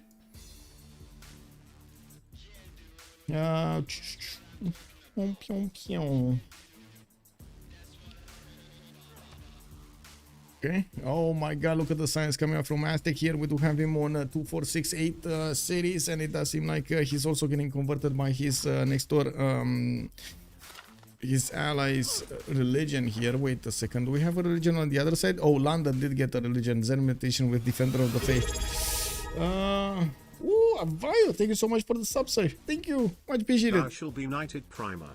Avayo. Thank you, sir.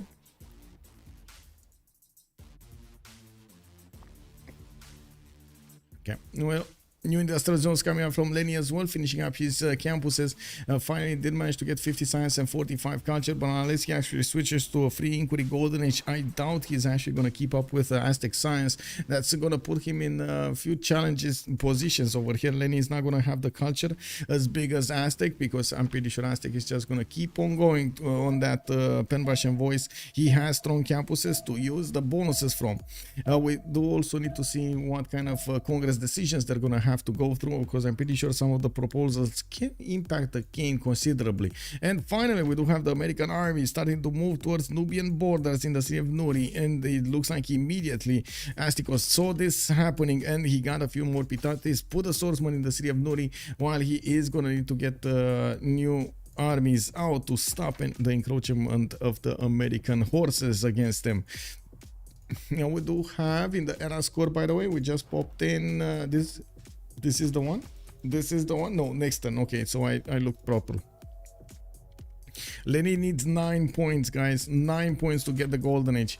Timisha, does he have the fleet one? Leif Erikson, did he build a fleet? Oh my god, did he actually build a fleet? And oh no, I don't see a fleet. Anyway, we do have him still 52 out of 59. The SandroGames 61-57.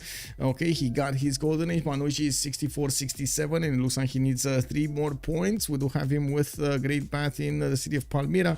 He doesn't have a chop in, and the builder just chopped, and it wasn't enough. It looks like this chop is a bit too far away. He did manage to get 2 points from that, 65-67, and looks like 2 more points. Come on, 2 more points, Manuji. Let's go. Can you do it? Can you do it?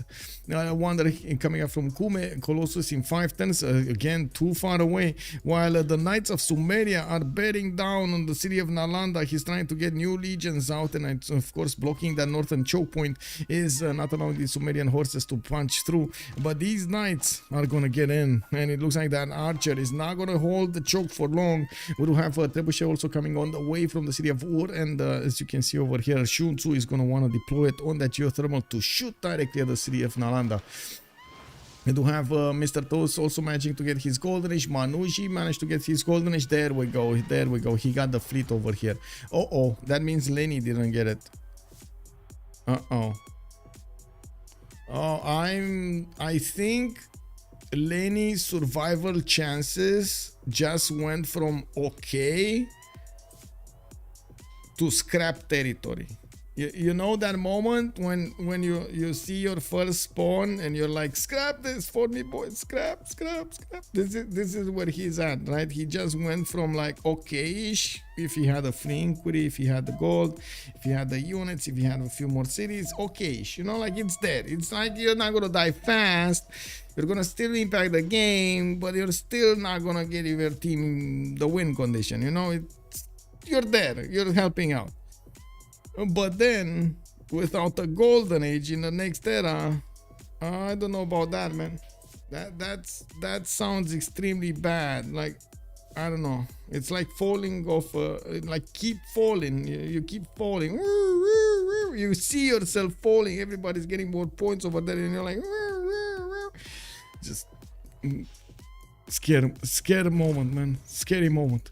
We don't have intelligence agency already coming out from Romrom, and as you can see, we don't have a specializing building yet in the government plaza of England. Since they did go into the next golden age, we do have just England not managing to get it. Lenny, I am so sorry, my friend.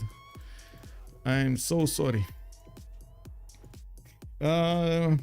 Lenny missing golden seems very bad. Yes, Lenny missing golden seems indeed very bad. Depressed Pain Sad has joined the round table. Depressed Pain Sad, hello there, sir, and welcome to the stream. Hope you're not gonna feel that depressed and painful and so on and so forth on my stream. You're gonna be happy. You're gonna have fun with us, playing some Civ6 and watching other players play, having some fun. Let's actually see what we have here in the 110. Okay, we're gonna have a pause in like 2 minutes, and we're gonna come back to see what the players did during the Congress, and of course take a look at their golden ages, take a look at their moves. We don't really have anybody attacking anybody unless we take into account Sumeria, which is gonna take Nalanda. By the looks of these knights, yeah, he's gonna take Nalanda. There's like no way stopping this.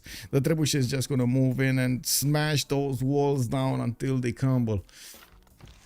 Now we do have also Sun-Tzu with a much better science acquirement, isn't he? He's 67 with 88, while Manuji is on 50 and 51. Mr. Toes is also on his 110 over there. And it looks like, let's actually take a look. 110 on Mr. Toes. Man, he's getting big over here with that Colosseum, getting the baths going. He's getting the wave of builders with multiple industrial zones. He is managing to get 180 production working for his empire. But on the other side, Sun-Tzu just popped over 200, and we do also have Hazaggi on 182. This is going to be challenging. I gotta say, Manuji here is going to need to defend himself against 2 of his opponents, while none of his allies can actually pressure a Ulyss member. That is, I think, a big problem. It's only SandroGames that could try to attack Nubia on the eastern side, and Nubia doesn't care about it. Anyway, we're gonna have that pause in I would say 2 minutes, and it looks like we do have the recon one, preserves, and I guess this. Go B.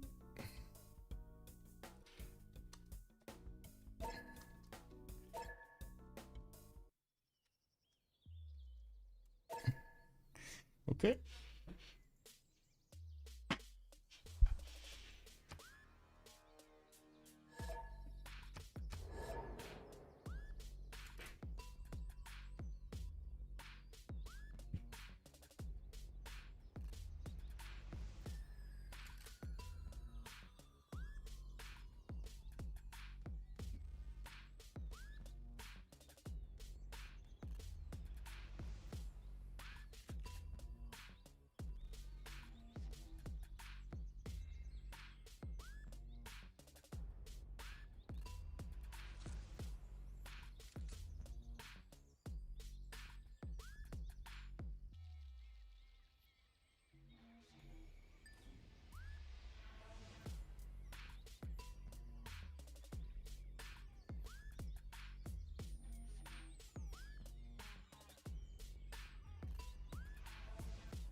And we're back. I did notice, by the way, we do have quite a few on YouTube over there. Hello there, YouTube.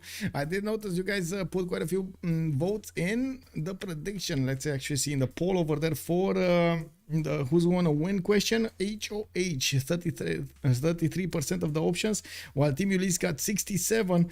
Looks like in contrast. Let me actually take a look at Twitch chat. What did Twitch predict? We do have Ulyss on 70% and HOH on 30%. Oh my god, this is so close. By the way, the two predictions are so close to each other. It looks like also in the World Congress we did have Midi gaining another +5 combat strength. We do have holy sites cannot be created with buildings, or I should say that you cannot get buildings in holy sites. And Julius Caesar gaining 2 Diplo victory points. Okay, well I guess he's gonna try to get that Statue of Liberty at some point. Oh, Namadol, it's bullying Mr. Toes. We do have Namadol stealing a settler from him.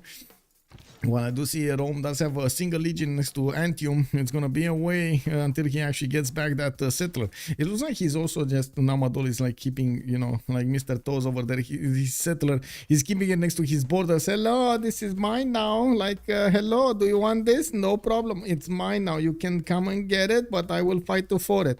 We do have, do see also his Diplo quarter getting online. We do see him getting some industrial zone logistics projects for Isodor of Miletus. It looks like in the great writer screen we do have Sumeria getting his 3 points. Rome is on 2. We got the other Rome on 1, and it doesn't look like anybody is actually focusing on getting these theater square points. Looking on the other side of the planet, let's actually take a look. Lenny, 61 science, 28 culture. I am doubtful he's actually going to make it through the next 40 turns over here, with Romrom getting a lot more advantage on him, 112 science and 81 culture. I would imagine Cuirassier courts can be a thing over here, and it doesn't look like Lenny can do much about it. We do have also SandroGames with 69 science and 55 culture. I gotta say, what is the economy of Lenny? What is his goal per turn? Is he all working internals with no +2 gold card or something like that? Or, oh my god, yes, he's actually all working internals. Anyway, that's kind of a big boo-boo. And we do have SandroGames with 69 science and 55 culture. On America, he is not getting to the same level as Astikos, is 103 and 73. And you can see he is trying to force his opponent to build more military, while of course Nubia obliges to this request. He's not that phased off from his original plans. I do have also a few more of these campuses with libraries coming online from SandroGames while he's getting theater squares. He did build the Oracle in the city of Philadelphia, giving him the advantages with Governor Pingala to acquire a lot of points of the districts he has in that city center. It looks like also Manuji with 72 science and 55 culture. He does have 2, 4, 6, 8 cities while he's about to lose the city of Nalanda. You can see that Trebuchev Sun-Tzu is taking out that city's strength every turn, but I gotta say Sumeria did lose one of his knights here, and he's gonna need to keep these alive if he actually wants to take over that city center. Now I do also notice Sumeria is pre-building a few more of these knights here next to the city of Uru, while he needs to deploy another trebuchet to make it easier. Unfortunately, he doesn't really have a tile to attack it from.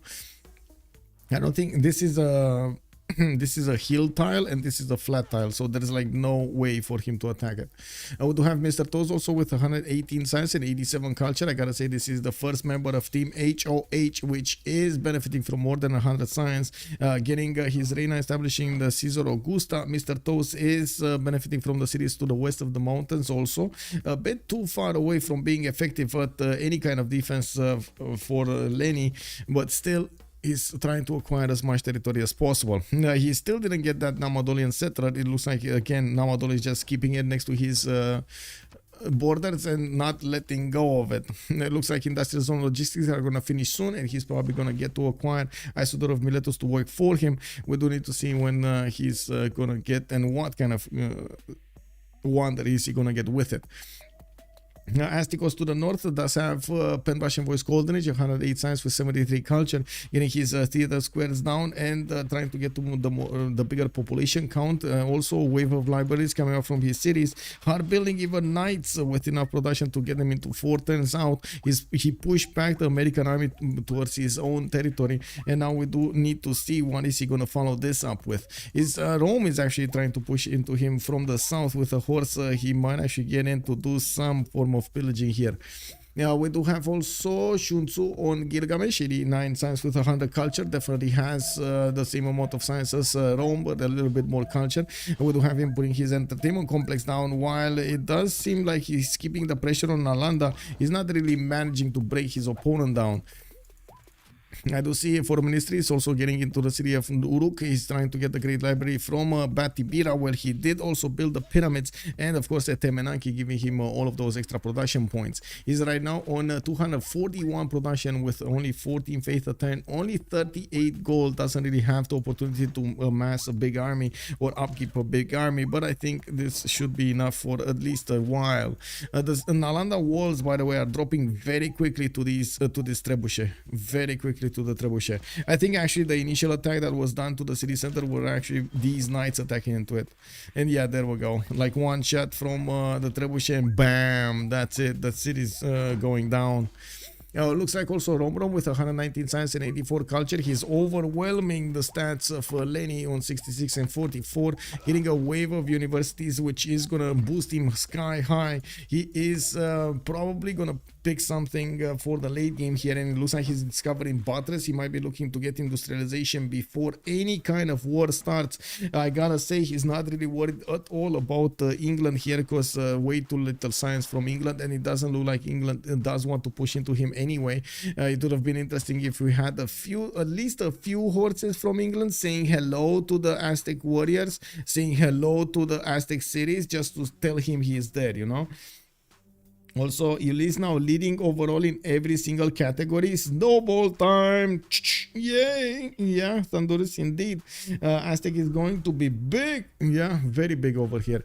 Let's actually take a look on Hazaggi also. Oh! 191 science, 110 culture. Did he manage to get no, he didn't. Newton, no, he didn't. Okay, we do have him getting the other one, actually getting the holy site one, and I'm actually curious which one of his holy sites is giving him the bonuses. Probably these ones next to the big mountains here. Let's actually see, is this one? No, wait, he didn't use it. Oh, Hildegard of Bingen is awaiting activation. Grandmaster Chapel coming up from Sterling. He definitely has the option to go and tank core Manuji to his southwest, since he does have such a significant advantage when it comes to the science. You can imagine he's gonna have the time to go towards industrialization and come back on the bottom tree to get his tanks going. And we do need to see Manuji over here also trying to get as desperately and as fast as possible his university is down, not to mention breach the fog of war towards America. I would say trade routes between him and an ally are gonna be needed here for him to get some extra science points, especially if he does manage to get like a research alliance with his ally there. Now we do have him also needing to defend against Lahore here. It looks like Lahore is quite aggressive against him. He does have a knight here that could hit the record room next turn. Let's actually see if Lahore is gonna oblige the damage. With the damage. How many Luxes is Aztec on? Too many, I would say, but let's actually check. He's on 8. I don't know about this, boys. I don't know about this. That +8 luxury attack bonus from now, just like, I don't know, it like tickles me very wrong when I'm thinking I would have had to defend against Aztec +8. I don't know, man. That seems like, you know, error. That's R2D2 error. Let's actually see how fast Aztec is going to want to get this attack going, because I'm definitely seeing the pain over here in Lenny's eyes. We do have knights coming up from him. I do see the spy did get recruited. Fried's White. Fried's White. How do you even spell that? How do you say that? Fried's White? Oh, I don't know. Gonna get worse. Oh my god, Ariels is predicting worse things will happen. Wow, okay. I mean, I don't know. What can be worse?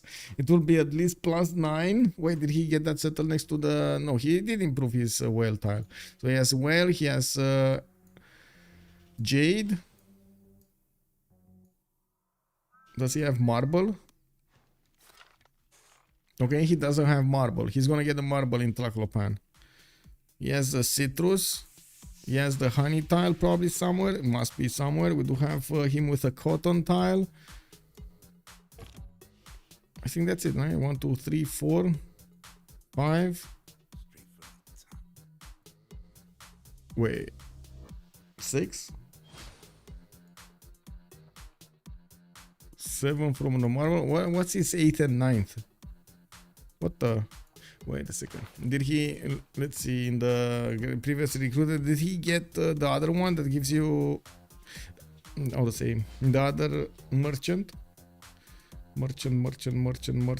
No. I don't see the merchant. Do you see the merchant? I don't see the merchant. I don't see Montezuma getting any merchants actually. That's a bit unfortunate. He couldn't get the extra amenity one. Where did the extra amenity one settle on?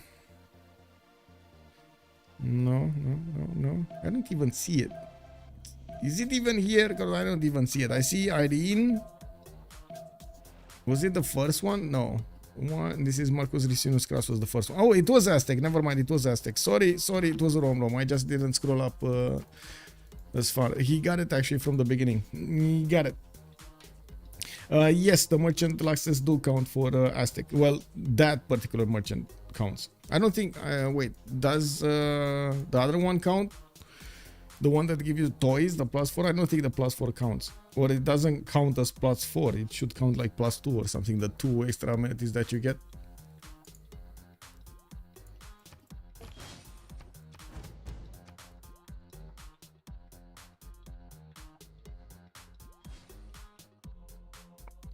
It is only in the lands of whom?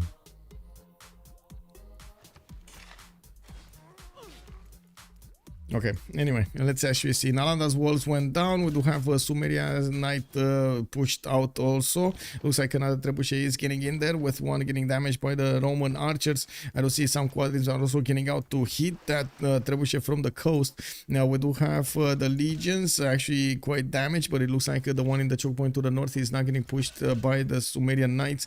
I would have imagined Sumeria is going to get some archery units over here, but I guess it does put, he's considering that he's putting big enough pressure on Rome as it is. It looks like also the Recorteron is going to get pushed over here by Lahore with quite a few units actually. I gotta say there are quite a few archers that are going to get to shoot the city of the Recorteron, and he could slap it with the knight next turn. We do need to see if Rome's build-up of a military here is going to be on point. We do have to also see how Hazaggi is going to try to make use of the situation with the 245 science. I'm pretty sure he's going to get to a very strong technology pretty soon. We'll have siege tactics coming up in 1 and humanism in 2 turns from him. And while I do see he's sending a few horses, he's probably trying to scout out what's going on over here in the lands of Rome. We do also have the universities coming up in 3 turns from Rome. While he's getting new crossbows, he's also getting a settler on the coast moving somewhere. Where is he? Where is this one guy going? Oh my god, he's getting out of there, guys. He's actually getting out of there.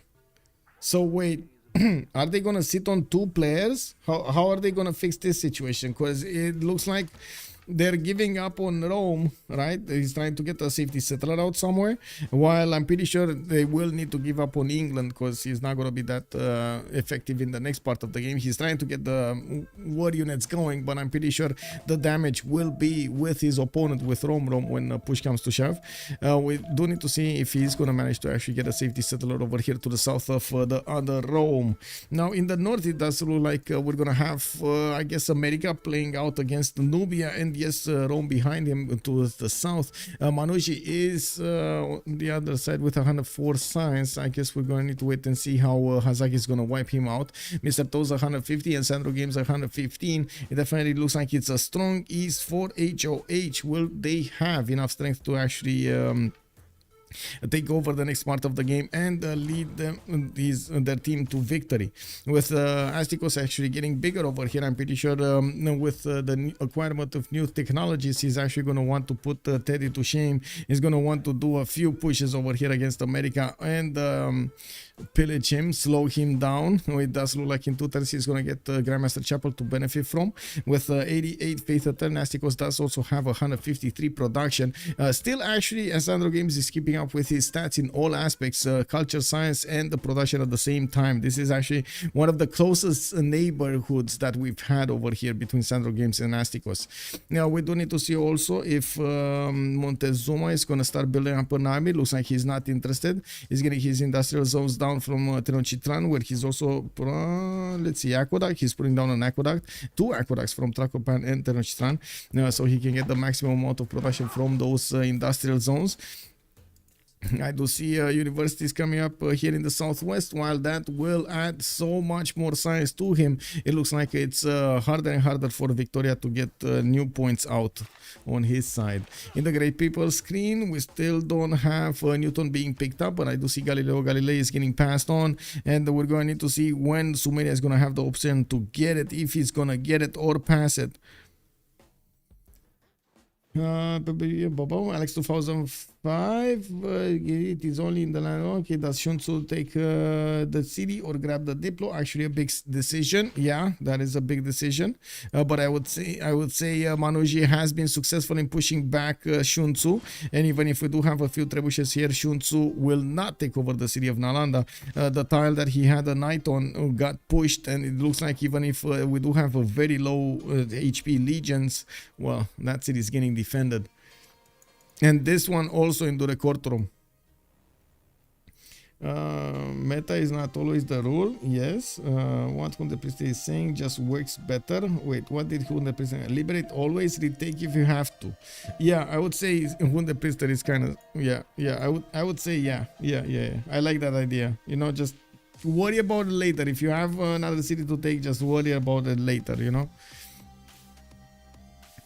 We do have a wave of also commercial hubs coming up from Hazaggi. It looks like he's going to want to get a stronger economy to work for him. While he did manage to get his industrial zones pumping, he's on 263 production, the most production out of HOH actually. While we do have Sun-Tzu leading the pack with 287 over here on the cities of Sumeria.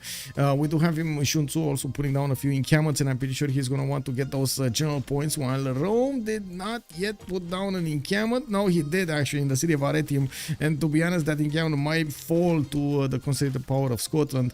But I guess he's not gonna fall because Scotland is a bit lazy over there. He doesn't care. He's just, okay, I do what I do, you do what you do, we meet in the middle, and boom, it's all good.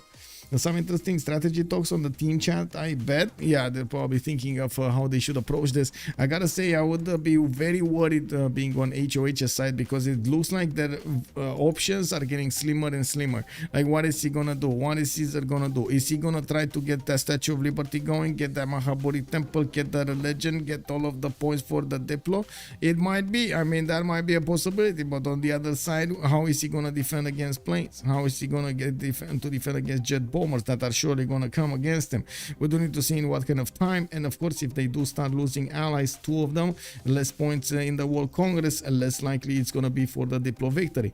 On the other side, we do have significant progress when it comes to all 4 of their nations, and it does look like if the situation goes for the long term, we might actually have a 4 versus 2 possible in the game. With England not managing to get his golden age here, he's trying to pull off an attack against Aztec. Aztec is being caught with his pants down. We do have him running around his empire over there with his pants down because he couldn't get a unit in the city of Tayo. That city is actually 30 garrison defense. It looks like there is a knight being pumped out next turn over here from the capital city, which will increase that city's strength. But then the English Lenileichen's units are gonna get in numerous, in more and bigger numbers next to that city center. We do have the aggression started here. England is not gonna wait for the opponent to come to him. He's gonna go to the opponent, smash him, and take the bottle of Coca-Cola from his fridge. It is what it is. He won it fair and square. Also there are peripheral Rome cities, so not strong and reaching. What? He can go around the choke to hit Rome, so choke isn't the problem that is solved by taking the city. Now, I mean, you know, I guess, guys, everybody, I'm pretty sure everybody has his own view of things and how to approach the war. Some even players don't want war, you know, they just want to stomp their opponents with just shit amount of blue stats. Ulyss seem to always get caught with their pants down. Well, I mean, yeah, to be honest, you're not wrong. I gotta say, Lenny is going into Aztec territory, man. Of course, Romrom is going to need to react extremely quickly to this, and looks like Lenny is getting 3 of these knights, but not gonna get them into the borders of Tayo before that city is gonna go down. Well, I guess we're gonna need to see. We got the knights. What is it? This one can actually get here, right? No, it's 2 turns to get there. That's a long time. And I'm pretty sure, yeah, there we go. He's going to put the big hitters over here on the city of Tayo to hit the biggest punches against that city center before he's going to get the walls up in 3 turns. We got the ancient walls activating.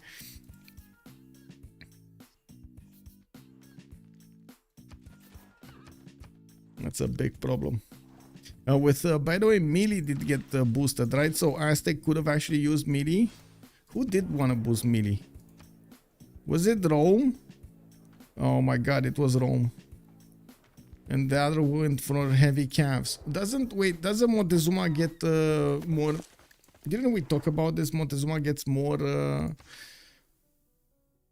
how to say, Aztec, right? There we go. 50% production towards land melee units. I mean, hello, infantry corps, or line infantry corps, even musketman corps. Can you imagine how much damage they would have done against England here? Oh well, it is what it is. Romrom, I guess, just wants this extra speed of these knights. And IEO retained his knighthood for 9 months. And you know, thank you so much, sir, for the sub. Much appreciated. Oh my god, so many months. Thank you, sir. Bonsoir, you actually. It was a defensive choke that I was suggesting, but also to destabilize the Rome sim. Yeah, I think that the destabilizing of the Rome how to say, empire here would have happened if he would have gone through Lahore towards to the quarter. I'm 100% sure of this. And I think Sun-Tzu made a mistake going for Nalanda instead of going for the main Roman cities. But he chose his pathway. He still forced Rome to get the military out. He still forced him, how to say, he was forced to defend his north. So he already had the army working for him. So I guess I would say he didn't even plan for the attack initially. He was more focused on his seaming, and then he just saw Nalanda and woo, you know, got those gold eyes in his mind. It is what it is. Now Aztec gets more production towards melee units, but I have never once seen someone use them on him. Yeah, I mean, yes, I know, right? It's unbelievable. But I do have to say there is some logic in that. It's especially related to the speed of the units. You do have much faster units in the knights, or I should say in the cav units, than you have in the other ones. And it looks like Leni did not manage to get that tile on the horse. This was very surprising. Was this? I mean, the knight should have actually gone on the horse anyway. Anyway, it is what it is. He can actually hit the horse, but unfortunately because of that he couldn't, he won't be able to hit the city with enough units to take it out this turn. Yes, he does have an archer moving from the south, but you can see his knights, his knight next to the city of Tayo is quite damaged. He does have two of these horses with enough strength to do some damage, and there we go, it's down. Okay, there we go, it's enough. It's enough. It was enough. Okay, I stand corrected. It was enough.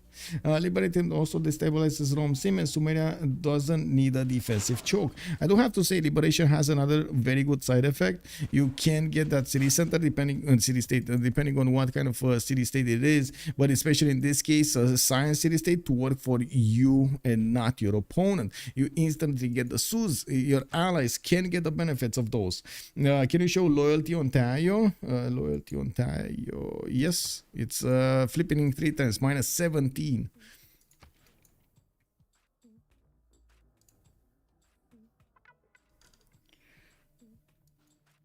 Okay, knights coming from Teotihuacan. Romrom is also getting pillaged over here in the city of Tracopan, and I do see one Roman horseman is also getting into the borders of Malinanco. He's being hunted down by a Nubian horse, but I guess he's going to be there first anyway. We do have a massive amount of Nubian heavy chariots starting to get out of his cities, and it looks like he might be planning a counter-attack against his opponent America, or even to the south over here against Rome. He could try to push even England if he actually wants to towards the southwest. Hitting that empire from two sides will make it so fast to actually take it down. Well, at the moment, even if Aztec does have all of that, oh my god, all of that +7, he just lost, he went down to +7 from +8. He lost an amenity from here, probably the one underneath the city of Tayo, which was a marble tile. There we go. So he had the marble on Tayo. We found our answer. We found our answer. It is what it is. Also, let me take a look over here. We do have, I don't think anyone uses forts at all. They don't. And oh my god, anonymous gifter, thank you so much, sir. 5 gifted subs we do have. Borgoa, we got Barabolico, we got Mektar, we got Lafina Feeder, we do have Sally Peter 8. Hello there, sirs, and welcome. Thank you so much, anonymous gifter, for the 5 gifted. We do need to see if Romrom is going to manage to stabilize here, because it definitely feels like he's going to get to ballistics. He's getting printing and going to try to get the damage matched with only +7 right now. He's in trouble. His opponent is actually benefiting from an extra intel on him. It looks like he didn't manage to get a spy in, and that hurts him quite a bit. We do have new knights getting out from his cities, and he's still benefiting from a lot more science than his opponent, 197 and 103. We do have on the other side Leni on barely 87 and 42, not managing to get the benefits of a golden age. New Sumerian knights are actually going towards the Roman defenders, and as you can see, Rome actually lost those 2 legions that he was fighting with next to the city of Nalanda. The 2 trebuchets also for Sun-Tzu are moving towards the south, trying to get a moment of breath, fresh air here to recover their health. We're going to need to see if they're going to put back into the war effort against the city of Nalanda, which doesn't benefit from walls right now, but he will soon have the option to actually get the walls back. I do see the Room has also been defended from the city of Lahore. We do have Hazaggi getting a few defensive units in air. No no massive army getting out of his cities yet. Looking at the Great People, we do have Charles Darwin next. It looks like Aztec did manage to roll Newton. It looks like Khaldun did also get picked up by Scotland. This is going to be massive on him. And then we do have Rome picking up Himerios as an admiral. Okay, well, I guess that's not going to help him. Yeah, that's not gonna help him at all. It looks like also finally we got some writers over here from the other Rome, from Julius Caesar. Mr. Toes is starting to also get Isidore of Miletus to work for him, which is wait a second, Forbidden City in Ostia. Where is Isidore? And why is Isidore not here? Is Isidore gonna be kept for Statue of Liberty? Wow, okay. Well, university is coming up from Caesar Augusta, and the city is going to get a new campus. There's a lot more science potential for Manuji, for Mr. Toes, but we do see that Hazaggi is always a step ahead of him. And of course, since we do have Astikos keeping just in the same step as Teddy Roosevelt, it's all up to how to say Sun-Tzu and Romrom to break this. And we do need to see if Sun-Tzu is going to manage to get to Cuirassier soon. His 3 turns out from ballistics and 3 turns nationalism. Cuirassier cores with field cannon cores or bombard cores could definitely break through Manuji's defenses. Manuji is barely on gunpowder, and he still needs to replenish his forces next to the city of Nalanda. We do have probably 10 more turns until the next World Congress, and time is ticking down until the next era. The players will need to think if they do want to go for Reform the Coinage or any other one of the bonuses that you do get in the next era. While I'm pretty sure only Astikos will be interested in one of those, we're going to need to see if any other will actually get there. I also can't believe that we actually have straight diagonal, how to say, border here. Do you see this? This is like, look at the mini map. It's actually directly in the front. There's like no wiggle room over there. Also, the chokes building a fort and then fortifying a unit might make sense. Yes, probably fourth is that your opponent use them as well as when they take the fort tile from you. Yes, that is very annoying. I gotta say, very annoying. Looks like also Hazaggi is gonna want to wait a second. He just got a mountain tunnel there, and it's just okay. I mean, it's not like he can actually reposition armies very quickly from the left to the right. It is what it is. Getting a spy from Roxburgh, he did actually finish his Grandmaster Chapel quite a few turns ago, and of course has the benefits of using his faith of 110 to buy out units. With 300 science, he's on the ballistics in 1 turn and nationalism in 3. He's probably going to be on tanks pretty soon. If he does want to actually get the drop on Manuji, he's going to need to get a few of these. Oh my god, he's going Highlanders.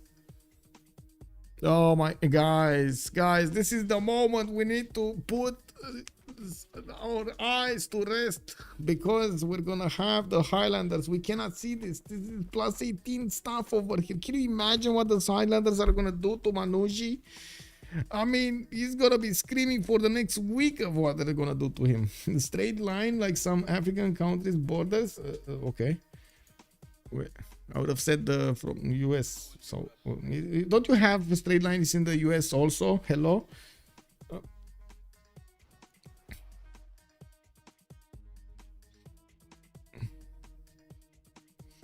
What's going on over here? Maybe I should take a look. Ooh, YouTube, how are you doing? Wait a second. That hurricane went through the English territory? Yeah, it did.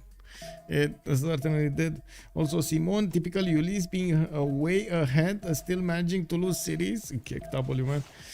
Well, I do think Romrom is going to stabilize, but he's going to suffer quite a bit before that. It looks like he wasn't counting on Lenny being quite aggressive against him, and he was thinking they have this in the bag. Well, it looks like Lenny is showing him he still has teeth, and he will chew whatever he's getting to here. We do have also Sumeria deploying a few heavy chariots from the west side. He's going to get his, his cuirassiers pretty soon. Sumeria is 2 turns away from ballistics, while Hazaggi is going to discover next turn. It does seem like also Romrom is gonna want to get it. Castles in 1. He's kind of far away. He did go towards industrialization and didn't make it there actually. I don't think he made it to industrialization. We got 1-4 tiles here. He was made to stop from going towards where he was going. Well, it is what it is. It gave away quite a few pillages here. And of course, England is reaping the benefits of getting these discovered tiles, and I do see it's gonna be some time until Aztec is gonna get back his city of Tayo. If ever, actually, there is a possibility that that city is just gonna be razed to the ground by Leni. I think he should actually do that.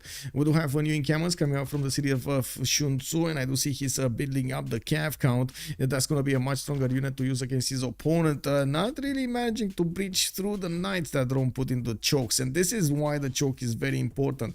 You need to have a significantly higher technology on your units versus your opponent to break through, unless you're gonna have some weird Voician kind of like movement or something. It's gonna be hard to punch through the one tile chokes. I've never seen anything with Highlanders. This is gonna be dope. Oh my god. I think we've seen why am I seeing skirmishes? It's Highlanders, man. Guys. I think we've seen it once like 3 weeks ago when the Highlanders were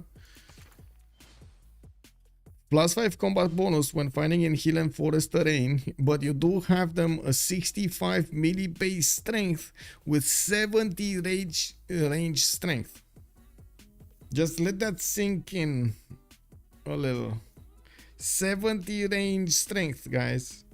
This guy is defending with less units than this guy has in his base strength range. Oh my god. Wait a second. The phone is saying a great example of straight line borders in the US. It's 4 corners, the boundary between Utah, Colorado, Arizona, and New Mexico. Yeah, exactly. Now, why did Leni not raise the city when he first got it? That's a very good question. I do not know, sir. I would have raised that city. He can't keep it anyway. Maybe he thought he's gonna upgrade something. Maybe he did upgrade coursers in that city center, so that would have made sense. That's a good point. What? Problem with force is okay, I did see that. Let me actually get this going. There we go. I'm coming back to the light over here with the chat. Okay, there we go.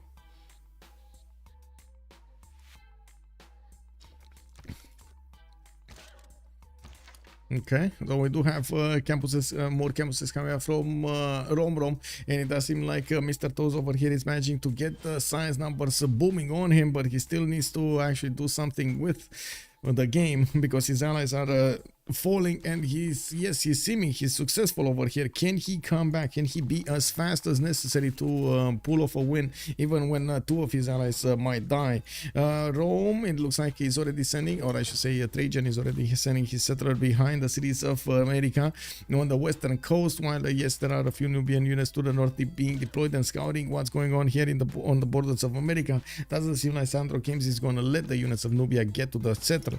Now it looks like also we do need to see if England is going to manage to get more tanks going. Looks like he gave up on attacking Aztec, and he's gonna raise the city of Tayo to the south of Teotihuacan. That actually denies Aztec an extra +1 that he had easily from that marble tile. We're going to see him improve the other marble tile in Traclopan and see if he's actually going to settle a new city in the south. He could actually get 2 cities, one right in the face of England, and try to upgrade his units right in his face also. With a much bigger advantage in science, I'm pretty sure Romrom is going to manage to get to the technology he wants, but he was punished for not respecting Leni enough over here. We do have of course a lot more units coming up from Leni. I think he's realizing that this is probably gonna be where he's gonna meet his maker. We do have Leni 96 science with 43 culture. He will probably have enough science to get to cuirassiers, but that's kind of it. I find it extremely doubtful that we're gonna see steel walls over here before he's gonna be taken out by Aztec. Well, of course, there is also that option that Aztec is gonna want to go some planes, jet bombers. Let's wait for another 40 turns kind of strategy. Yeah, we do have Sumeria also deploying his camps to the west side here. It looks like he's managing to do some significant damage against the city of Nalanda's units, but his units are also taking a lot of damage in return. It's not that easy to actually punch through these Roman knights. Now, of course, the camps of Sumeria are coming around, and we do have a possibility for him to actually breach through the first tile. Maybe. I mean, with the sacrifice of a knight, he definitely would. We do have him also with the upgrade button on the cuirassiers, and I would say these knights would be much better used if they do upgrade. Oh, Manuji using the last movement here that he had, the last seconds, to take down two of the units of Sun-Tzu, one of the trebuchets and another one of those units, the knight that was a very low HP. That also will open up the way to take out another trebuchet here, and Sun-Tzu is left speechless. He's going to rebuild his army and try to take Nalanda a third time. That sounds problematic. Fisiv, hello there, sir. Teamer, CPL, feeling fast. One more. Yeah, there we go. Very good lobby. March Condi, hello there, ma'am, and welcome. How are you doing? Hello. Google the face in the state lines of Minnesota. Pretty funny. Okay. Okay, why did the Lenny not raise the same? I did answer that. Are Highlanders an actual thing? Sure, they got decent base stance, but one range, simple field cannon would work better. No, maybe it's just the leftover scouts getting upgraded. I gotta say, Alex 2005, field cannons don't really do that much against Highlanders. Oh, look at these guys, man. 75 on attack. They don't even have all of the bonuses on their side. Look at the legions. Check this out. Check this out. These are scouts, by the way. These are scouts upgrades. Highlander 72 strength. Legion is 54. Okay, what do you say to that, Alex 2005? Let's hear it. Let's hear it over here for Hazaggi.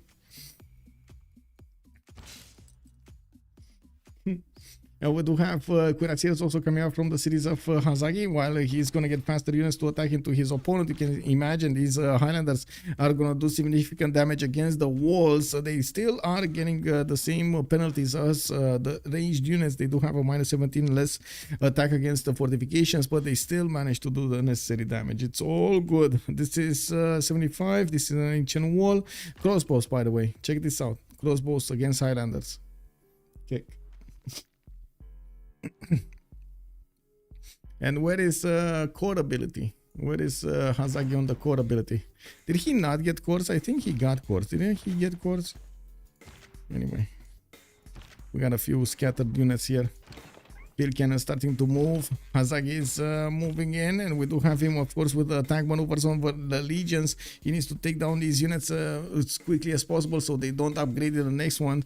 Manuji is barely getting his military tactics, allowing him to actually upgrade the legions in men-at-arms. Not gonna really give him a big boost. He does have metal casting. I do see pike and shot technology in Rome, and that means he shouldn't be that far away from getting ballistics. He does have quite a few crossbows being deployed to the north, and I gotta say, the last time I checked the Highlanders, they were a lot stronger, but probably a lot more bonuses on their side in that particular game. We're going to need to see if they do manage to get the bonuses this time around also. With Hazaggi getting these fast attacks, these fast moving units against his opponent, he's going to get to chew through quite a bit of the Roman army before it gets its upgrades. Now I would imagine, wait, he's gonna get muskets, right? On the legions? He's gonna get muskets, because men-at-arms, okay, muskets. He should already have, if he has metal casting, he has, what is it? Not rifling, I forgot, gunpowder? Gunpowder is the technology. Is Hazaggi running a survey card? Okay, that would be funny. Give me a second. No. Oh, he's not. We do have him doing some damage, and as you can see, Manuji's legion did actually cross the river there. No, he didn't. Just one died, and that's it. We do see these crossbows are gonna get two shot quite easily by the Highlanders in some positions. Also can get one shot, and we do need to see if Hazaggi is gonna push forward with his cuirassiers to do the damage against these crossbows, take them out before they become field cannons. 3 turns for Manuji to get his ballistics. It does seem like there will be quite a bit of time for these Highlanders to position themselves. Scotland did also manage to take a builder, and he's baiting a movement here from Manuji to take back his own builder. It doesn't look like he's getting himself baited like that. We do have a caravel fleet also getting upgraded in the city of Nalanda, while yes, we do have a Sumerian Knight Corps. They still don't do enough damage against the city center. The Sumerian Trebuchet is very low HP, and he cannot get into the range of these crossbows. While we do see yes, universities coming up from the cities of his, Sun-Tzu is gonna switch a little bit towards a much higher strength unit. So he also got pushed over here by England on the east side, where he did manage to get a few heavy chariots and needed to defend against his opponent. While it looks like Victoria did get his last gasp going, attack against Aztec, we do have him retreating his own borders, not really managing to get the economy going, and we do see him with only 186 production, trying to get extra science points from the universities and building another encampment. He was left alone for quite some time here, and we're going to need to see if he's going to manage to keep on being alive for the next part of the game. With massive military getting out of the Nubian cities, we do need to see what is he going to do against his opponents. SandroGames is managing to keep up with Astikos in a mirror like stats over here: 179, 173, 197 to 105, and so on and so forth. We do have a much better economy here on Teddy Roosevelt, while he does have 223 production. Astikos is on 178 and 110. Now we do see actually Ulyss did manage to get out of the hole of the economy that they were digging themselves in, with Robert the Bruce Montezuma and Sun-Tzu starting to get a significant amount of gold on their side. We do have 5 more turns of this era. A safety settle from Rome on the other continent, and a need for SandroGames to get a bigger military. We do have him getting heavy chariots out. He did stop settling cities, arrived at 2, 4, 6, 8 and stopped there. Is Colosseum gone? Yeah, it was built over here. Colosseum is built in Mediolanum.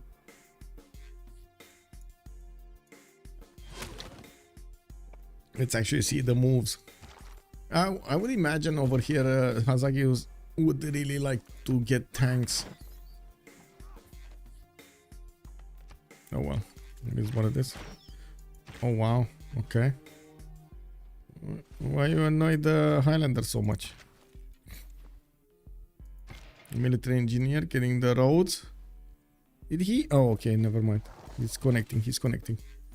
It's just a matter of time, and I do see Hazaggi is just slowly switching production from the cities that did finish the most important things to do towards his cuirassiers, so he can put more and more pressure on Rome. In the south, of course, we do need to see if Sun-Tzu is going to follow up his attack. He did put an encampment from Abu Salabik right between the mountains, right in the face of that Roman legion. Still doesn't do enough damage against it to punch through the choke point, but he's getting closer to that moment. We do need to see what's going to happen here with Romrom on 252 science. He does manage his, how to say... to get to banking. Oh, kick W. Where is his technology, man? Where is his technology? No ballistics yet. He just went industrialization to get his factories out of his cities and increase his production capabilities. 286 over Lenny's 190. You know, well, in the east side, he doesn't really need to worry about Nubia. Nubia is gonna do quite well against America, while I'm actually quite curious when and how is he gonna go against England here. With new theater squares coming out from Sun-Tzu, I'm pretty sure he's gonna have the opportunity to actually get to fascism much faster than Manuji is gonna get there, or Mr. Toes, or even Lenny ever, if Lenny is ever gonna get there. We do need to see if Scotland is gonna manage to do enough damage against Romans, even muskets, which did get just upgraded over here in the city of Durecortorum. We do see the Highlander is managing to do 78 damage against that musket, 69, taking away a big chunk of 30% of that musketman. I would imagine Highlanders still need to target these crossbows before they get into field cannons, but well, we do have some Scottish field cannons. We do have some stronger units like cuirassiers also getting into the job over here, into the fray. So I would imagine we're gonna have an array of units just following Manuji everywhere. Yeah, Lenny can get fascism next game. Yeah, at this point, yes.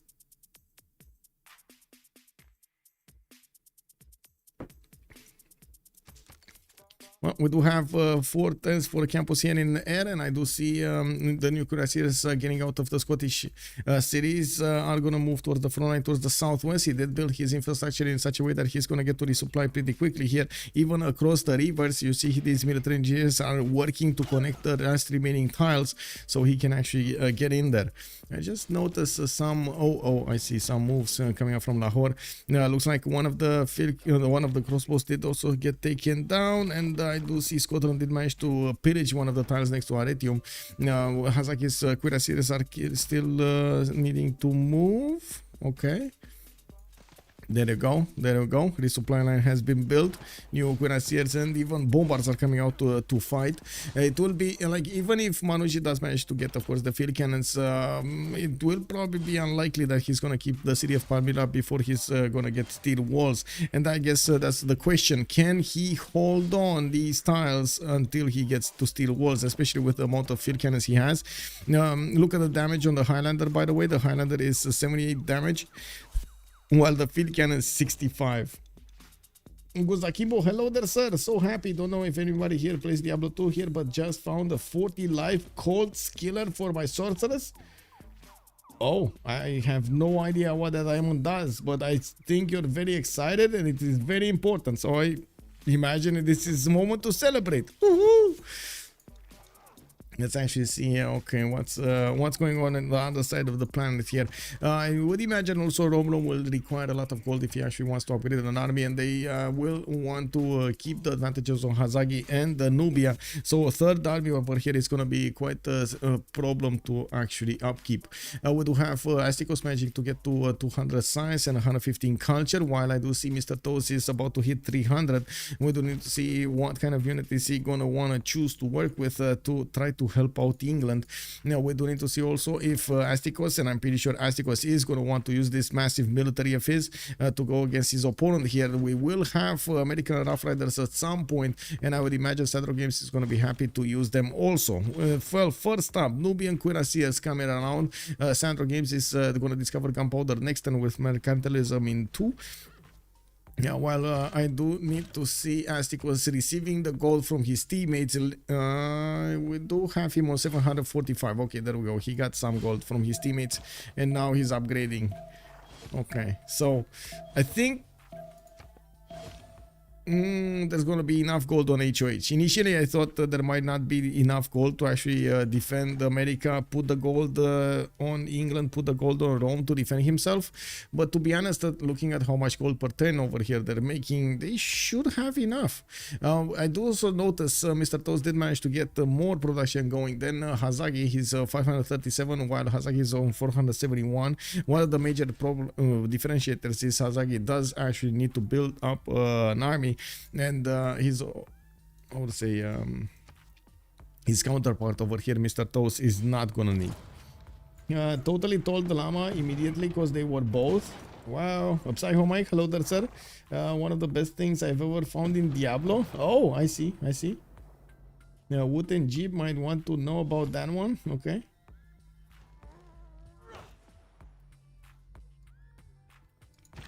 Yeah, looks like Hazaggi moving one of his cuirassiers to reap the benefits of the city of Lahore. No, that's actually his city.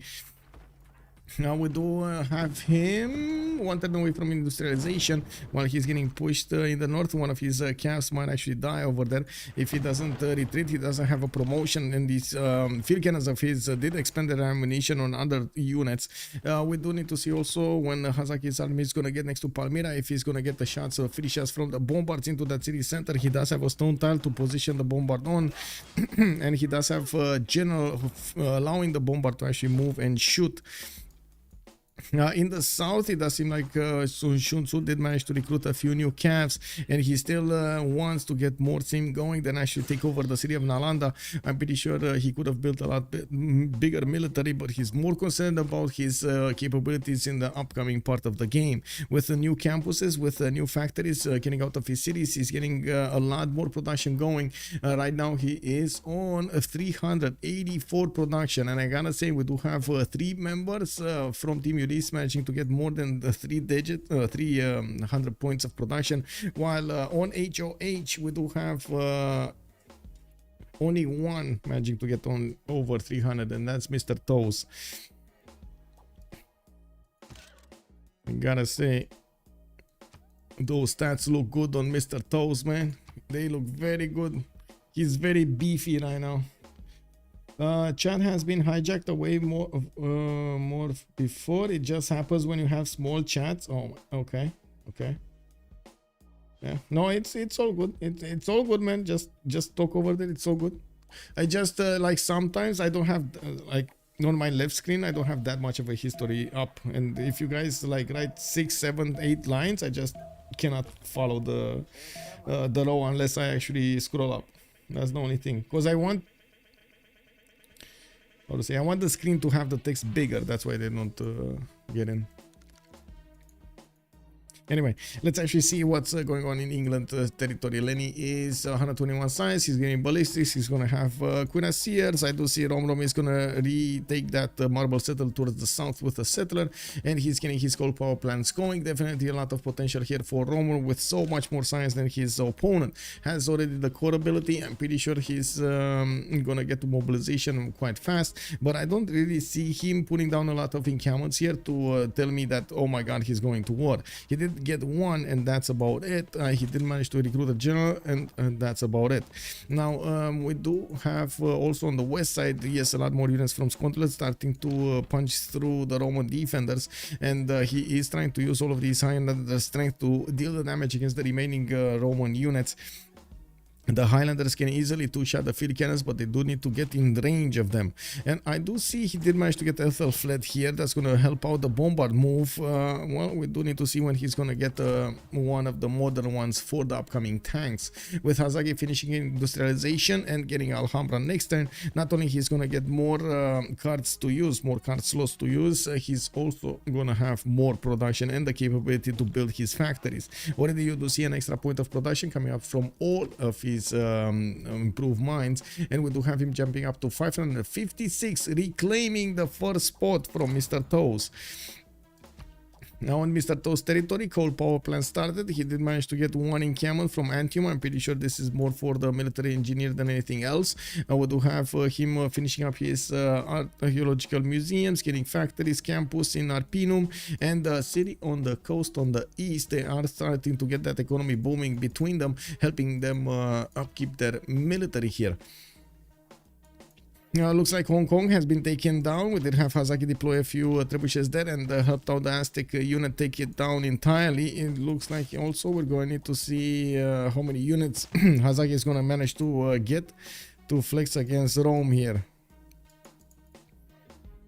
Spoon, hello there, sir, and welcome. Also, I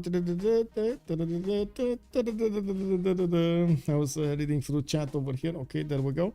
Let me quickly check. Wait a second. How many turns do we have? Okay, I can wait. I can wait 2 more minutes.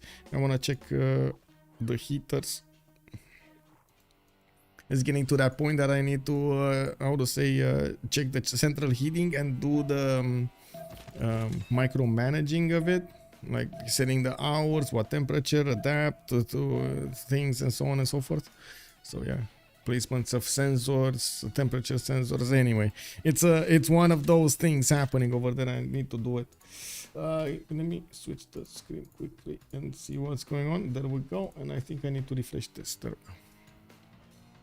Okay, so we do have Hazaggi still leading the pack when it comes to the science, 350 points versus Mr. Toes 300, while I'm pretty sure Hazaggi is gonna stagnate for a while here. We're going to need to see if he's going to manage to take over the Roman cities. I would imagine so. That would also expose him to the coastal pressure of his opponents, even though, to be honest, I don't really see Mr. Toes getting a navy. He could.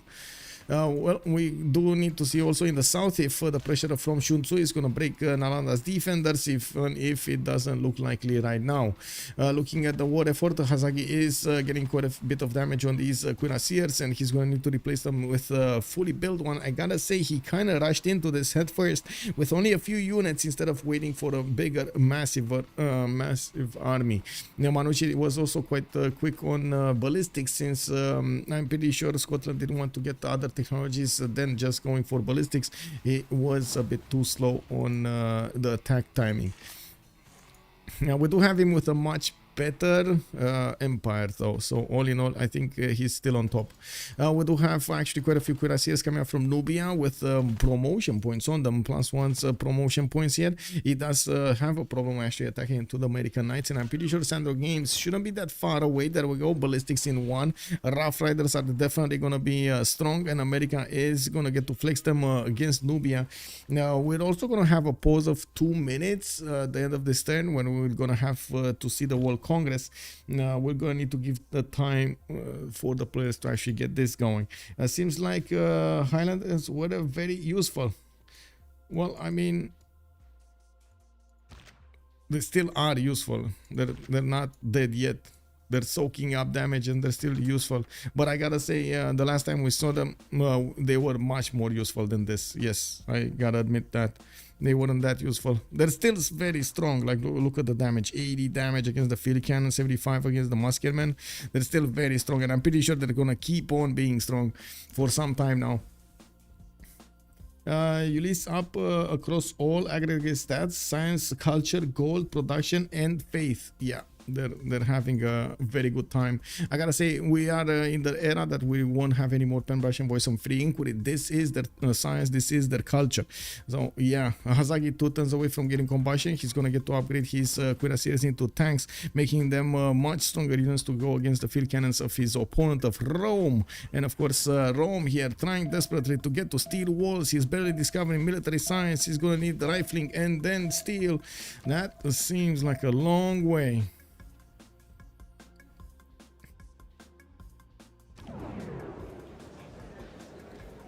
Okay, begin the vote. This recruit partisans. This and this. Actually, there's another one. I guess. Okay, so be right back. 2 minutes. I'd like to ask this. Go in the bottom of the house. The bottom of the house is.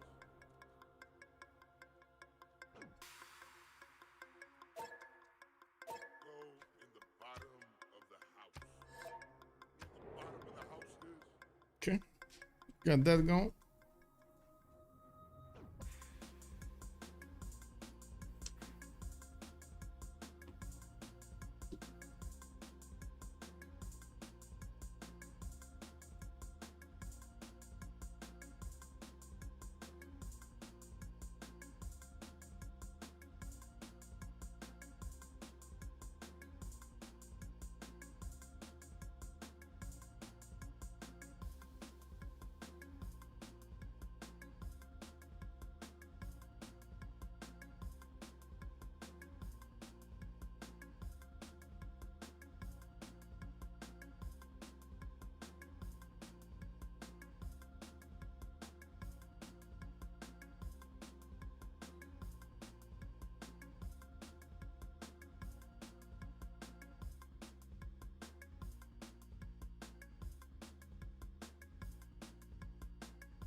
Ooh, am I gonna need to make another coffee? Are we going late game or what?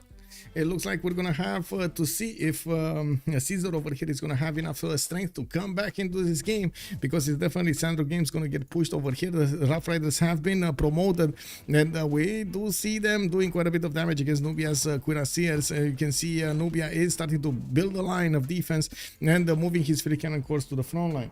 Now, moving back to what's going on over here, let me actually switch up the screen. What do we have? Gunza, click on your points and it should be right on the top of the pop-up. Yeah. Okay.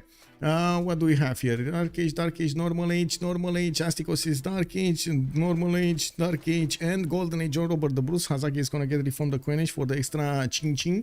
The gold over here, 184 points. We do have also Scotland getting his bombards to move his opponent, of course, finishing up the routes, but I'm pretty sure he does want combustion for those tanks. He's gonna need to wait another turn, and his cuirassiers are gonna get new heals up. He does have so many pre-built tanks over here, 2, 4, 6, 8, 10.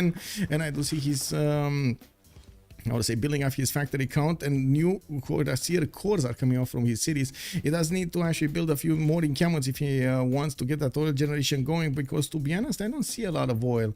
Let me actually double check this, because I really don't see a lot of oil in his territory, and he doesn't have a lot of encampments to actually get the military academies in them.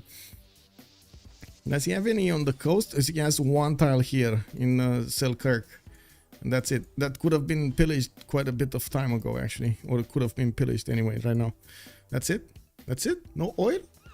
Okay, well, Hazaggi does have 40 in the bank, so I guess he does have quite a bit. He's getting his artillery is also upgraded in the City of Air, and I do believe he's going to want to use that Faith Perten to keep buying units. He did arrive at 600 production, while we do have Romrom on 500. Sun-Tzu is also 400. HOH actually has trouble barely getting over 300 production, let alone going over 400. Now, looking at America, he deployed a few units towards the west side, feeding an attack from Nubia on his flank. Well, it looks like there's only one single cuirassier there. I'd also notice Mr. Toes getting his archaeological museums and working on his new university. He definitely is trying to get a lot more science on their side, but dropped significantly to 241 science, while Hazaggi kept going up on 410. Yep.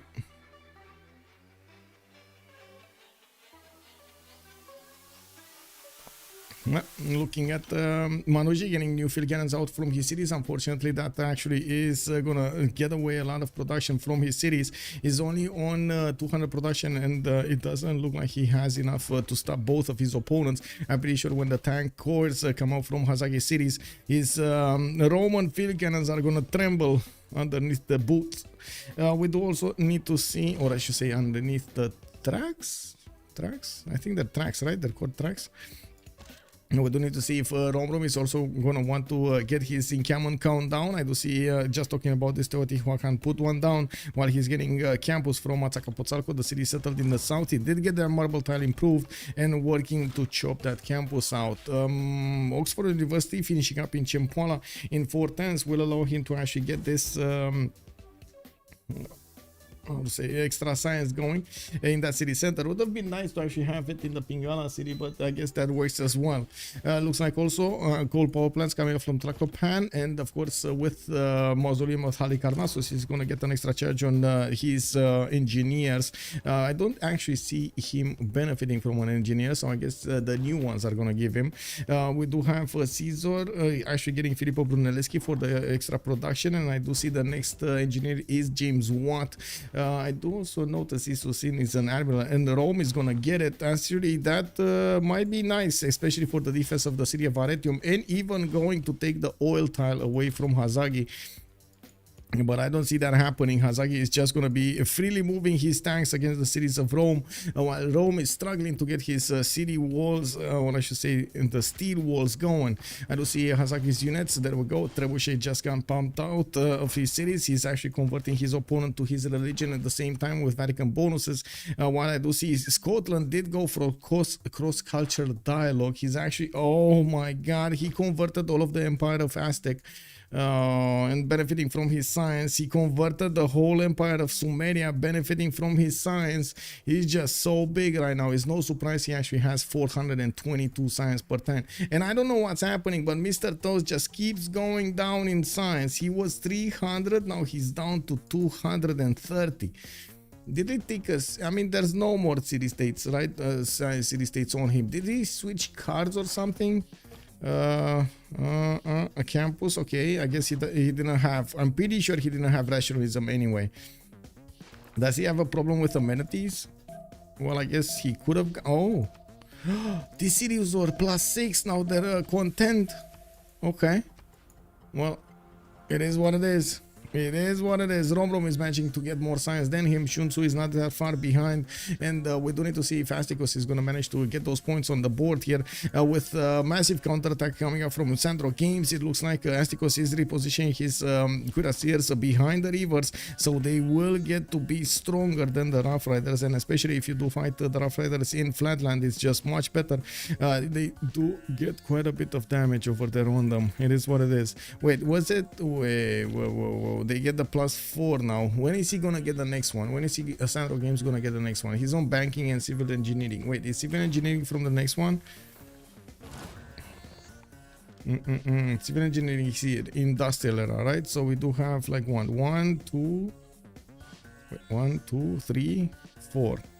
Okay, he's already in the industrial era. He's gonna need one from the modern era to get the +5. Anyway, maybe he was in free inquiry. Maybe he was in free inquiry. Yeah, that could be something. But I guess I just didn't catch it. I thought he's in a pen Russian voice. I don't know. Maybe it was me. No, but the threads leave tags, so they run over you with threads and leave you in their tags. Oh, under the threads of the tanks. Oh, I see. That's how they're called. Threads. Okay. Well, in the yields tab, I do see the economy between them is not that far apart. Definitely, there's a lot more units that need to be upkept over here on the Scottish series, but he does have the economy booming. 700 also for production from him and 104 faith. I can't really say he has a lot of faith, but it's enough to give him some advantages here. With the coal power plants coming up from Roxburgh, I do see tank wars coming up from Aberdeen, and of course new universities from the cities that he hasn't built them.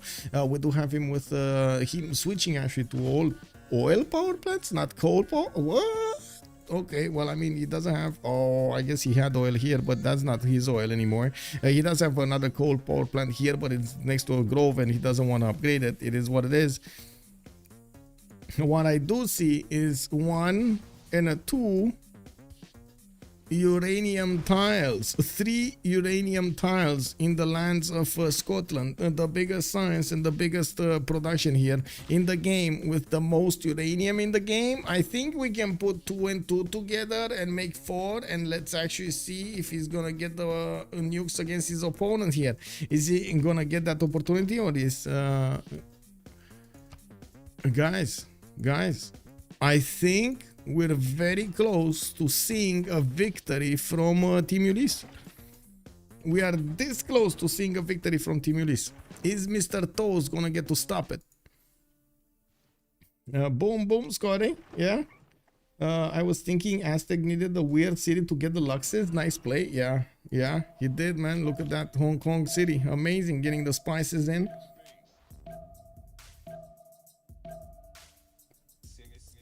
Wait, I think that amber is also different. I don't think he has amber in his territory, does he? No, I don't see an amber tile. Do you see an amber tile? I don't see an amber tile. The continent kind of stops here, so if he didn't have that, it doesn't. Okay, so let's see, where is he at? He's at +10 right now, +10 luxury attack bonus. Okay, we do have him chopping out those tiles, getting the improvements and getting a new builder to improve the tiles in Azcapotzalco. I do see he's also getting encampment training projects from a few cities, so he can actually get a general here for his upcoming units. While he does need to put down a few more encampments, he does need to get the military academies in them for that extra gold per turn. While Hazaggi is getting into the cities of Rome, he's actually going to get to attack Aretium freely. That city doesn't have walls. While I do see Manuji is trying to get rifling, he's still 2 turns out. out, and he's gonna need to discover steel walls afterwards. It looks like these tanks are actually strong enough to withstand quite a few hits from the field cannons and get promotions afterwards. Now with the artillery getting into range of the city of Palmyra, you can imagine the walls are going to be taken down quite quickly. He just took out the encampment, and to be honest, if he takes the city center, he's going to take the encampment alongside with him anyway. There aren't that many units coming out to defend the cities of Manuji to the north, even if he was trying to get as many units out as possible. The second he started coring them up, of course, he lost the unit count. He has stronger units, but lost the unit count. In the south, he was deploying a one-line infantry to stop any kind of Sumerian approach, and it looks like he did stop it. We do not have Sumeria with an interest to go against his opponent that much anymore, especially since he knows he's kind of dying to Scotland. Maybe he's gonna go here. I did see 2 calves going against England. Maybe he's getting into English borders and pillaging a few tiles. I mean, extra gold is extra gold, why not?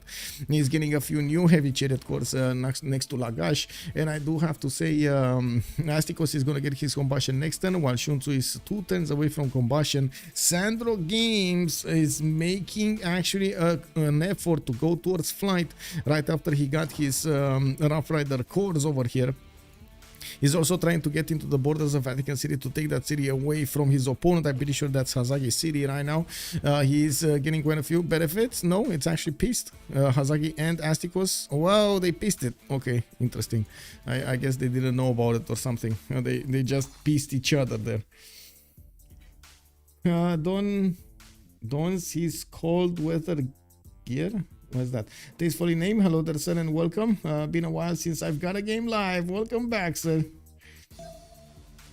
Sending a settler to the Silk there too. Is he actually going to send a settler? I guess the upcoming settler might actually go there. I don't see any other location that he could benefit from something, but this is a good one. He's going to have tiles to work on the coast, and I'm pretty sure he's going to be so happy to have an extra point there.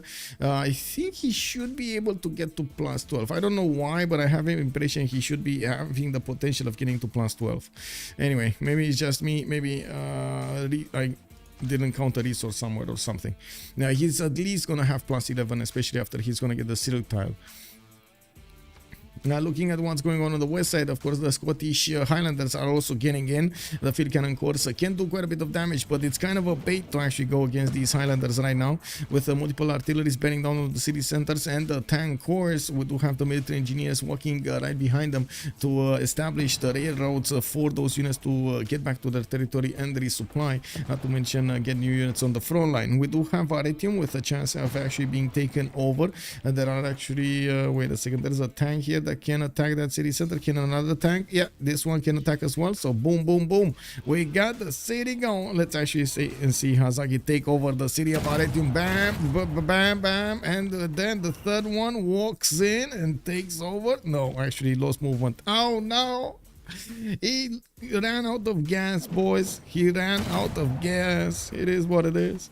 We don't have the city of Palmyra also being put under siege, and as you can see, the tank corps of Hazaggi are walking in, doing the damage. We do need to see another hit, and that city is gonna bite the dust. We do have Hazaggi's artillery repositioning a bit closer to the front line, while Rome has retreated a lot of these field cannons towards the borders of the Recorterum. It does seem like he's not having an option to stop the attack of Scotland. The broadcast started 4 hours ago, so Ulyss is doing really good, really fast. Were there any remaps? We did have 1 remap, I believe, and 1 technical remap. Yes, so 2 remaps, I guess, in total. 1 remap with double yes, and 1 technical, not enough cities in 5 tiles. Yeah, where did Rome get that escape settler? Rome is here. Yeah. Oh, when did? Oh, like 20 turns ago. He did it so fast. Like he knew he's gonna die there. This was in the cards. My main concern here is, yes, Mr. Toast definitely has the potential. He has the knowledge to get this late game. I don't doubt that at all. I'm more doubting if he's gonna get to a victory condition before everyone else, because Scotland is gonna be a massive powerhouse. He's not gonna get to worry about anybody, and he's gonna get cities from Rome, where guess what, they're on the coast. He can actually buy submarines and try to nuke over here from the east side Rome. If he's gonna get pushed on the land by possible Aztec armies with plus 11 on them, and on the seas by nukes, well, I don't know about you, but I find it extremely unlikely that he's gonna survive that encounter. I guess we're gonna need to see if Ulyss is gonna manage to push that victory through. We do have Astikos managing to get a few tanks upgraded in the city of Nuri, where he did also get the victor established. I do see him getting calves out, and he's preparing for the upcoming attack. They did try as much as possible to fix their economy, and I do see, of course, a lot of pillages will be done in the Roman territory. We do need to see if these tanks are going to be successful in not only keeping back the Rough Riders, even trying to push against them. They do have a little bit more strength than the Rough Riders, but I find it doubtful this is going to happen. Yeah, I don't think this is gonna happen, guys. These Rough Riders are just gonna retreat to the hillside, and that's it. Yeah, there was a technical. Okay, so 2 cities have fallen. Scotland is managing to cut a line into the Roman territory. We do have the record room and the capital city of Rome next. We do need to see Manuji is still getting a few field cannons to bear against his opponent. He's just taking small chunks out of the tank hordes of Scotland, not really managing to deal any significant damage or take out any units. While Scotland keeps on resupplying this front line with new units, he's going to get a supply convoy to help him with the movement over there and the hill. I do see artilleries are also repositioning to deal the initial shots against the Roman side, while I'm pretty sure we're also going to need to take a look at the general side here with Sumeria on 13 great general points. We do have Nubia on 98. Look how fast he's actually trying to get the general of the modern era. We do have also Scotland on 58 points, and it does seem like Jeanne d'Arc was the last one. So that means that's the first general of the modern era, giving bonuses era, I mean, industrial and modern. Toad is asking, does the CPL League have any South African players? Yes, we do. Yes, of course. I mean, it's. I think we have players from all over the world. It's just a matter of being online with them at the same time. That's it. But I'm pretty sure we do have quite a few of them. I don't know if I can actually show you the list, but I'm pretty sure we have quite a few of them. Give me a second so I can double check that I'm not revealing any information here. Okay, there we go. And I can check, where is it? Roles, right? Roles. South America, 9 members. I see 9 members. With the role, I mean, there could be a lot more, but there are 9 with, no, this is South America, not South Africa. You said South Africa, right? Did I misunderstand? Yeah, South Africa. But it's oh wait, we don't have a role for South Africa. No, we need to make a role for South Africa. I guess that we're missing it. Yeah, it is what it is. I'm sorry, well, I cannot tell you the information because we don't know it. No lag ping issues. I mean, there always might be that happening depending on your connection and the other connections. But we do have players playing from like Hong Kong to Europe to America in the same game. It's not ideal. It's not like sometimes you do have players that will have a problem with connection, like stability of connections, but it is what it is. Okay, there we go. We do have another unit taken down. Scotland is managing to take out another one of these field cannon cores, and he's looks like he's one-shotting them quite easily with more tanks coming about. It looks like he's gonna get to two-shot that city center quite easily. While there we go, he lost a tank core, unfortunately. The field cannon cores did manage to do enough damage. He will need to rebuild it and reposition with the artilleries to take down the record room, while he is eyeballing the capital city of Rome and just got walls. It is what it is, and I do see, of course, Manuji just got that ironclad in the city of Meisha, to Aquilea, actually, to the west side. It's 76 defense strength, a little bit higher, but still not gonna stop the tanks. Now, with also Manuji trying to get banking, it looks like he's very far away from getting those steel walls. Actually, wait, does anybody from HOH have steel? Wow, nobody has steel from HOH. Okay. Anyway, we do have Romrom managing to recruit Rani Lakshmi Bai for the modern general. And of course, we do need to see Sumeria here managing to get very close to Napoleon Bonaparte. We do have Nubia also getting very close for that general. While I do see him getting tanks, he did manage to get Gustavus Adolphus. Okay. Not really the best one that he could get. Anyway, it doesn't look like England at the moment is going to get pushed. We do have Romrom trying to fix the gold situation and getting his aerodromes down from his capital and putting down a few more encampments for the possible oil generation, and of course finishing up those with the military academies. I do notice we're going to still need to wait for a possible attack against his opponent here against Lenny.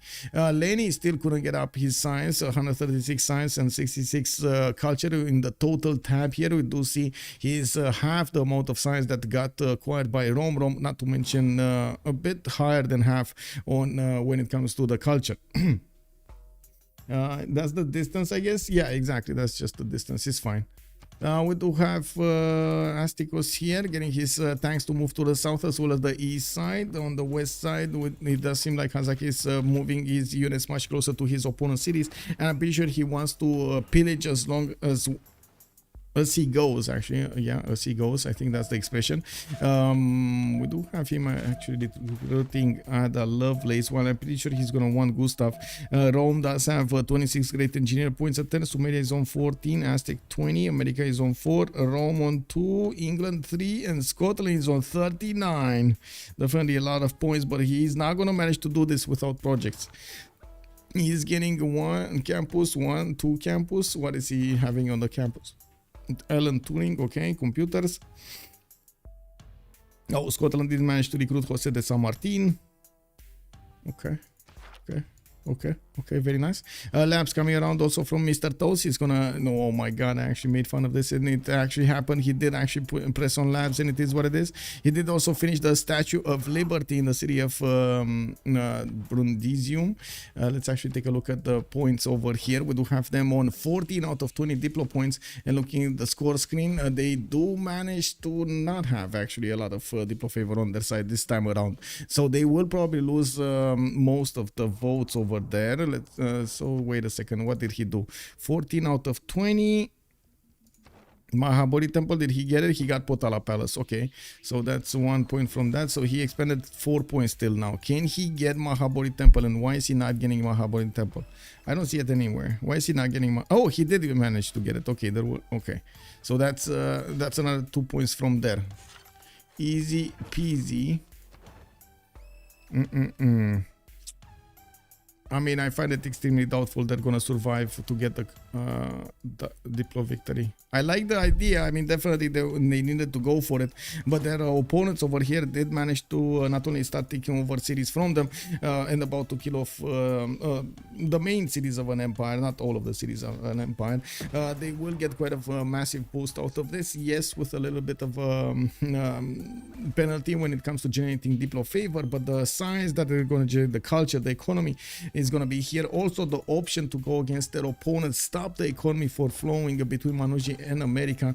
We do have to see if we're going to have Scotland over here managing to get a big navy. The round table. Whoa. Oh, Ariels, thank you so much for the follow, sir. Thank you, much appreciated. Mr. Toes is 1v4. Those better be some big toes if he wants to win. Yes, I agree. I agree. Mr. Toes over here is gonna need to dip his toes deep in Ulyss if he actually wants to win this. We do have him on 320 science. He did manage to get some numbers up, but still not even coming close to Hazaggi, which is worrying and seeming at the same time. While Mr. Toes is just simming, yeah, I mean, you can imagine he's definitely going to be worried about this. With Aquilea getting hit by those tanks, and I do see a battleship coming around, it does look like Scotland is going to want to get Navy. That means these cities of Rome are going to be in trouble, Brundisium and Arpinum, and of course we do have Velitrae here. Now, I do have to say, Rome should have thought of getting another city to the south. Did he think about it? Because this city is going to die quite quite fast.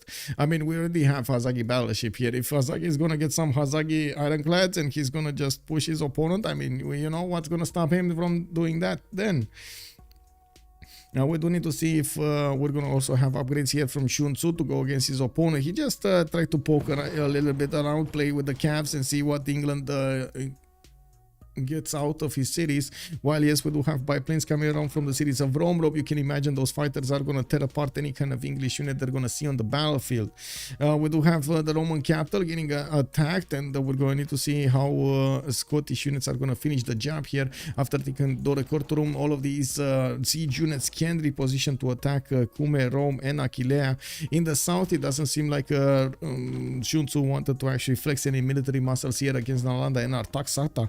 Or even though I do have to say, taking back Nalanda, or I should say liberating this city, would be amazing on their side. They're gonna manage to make more science out of this.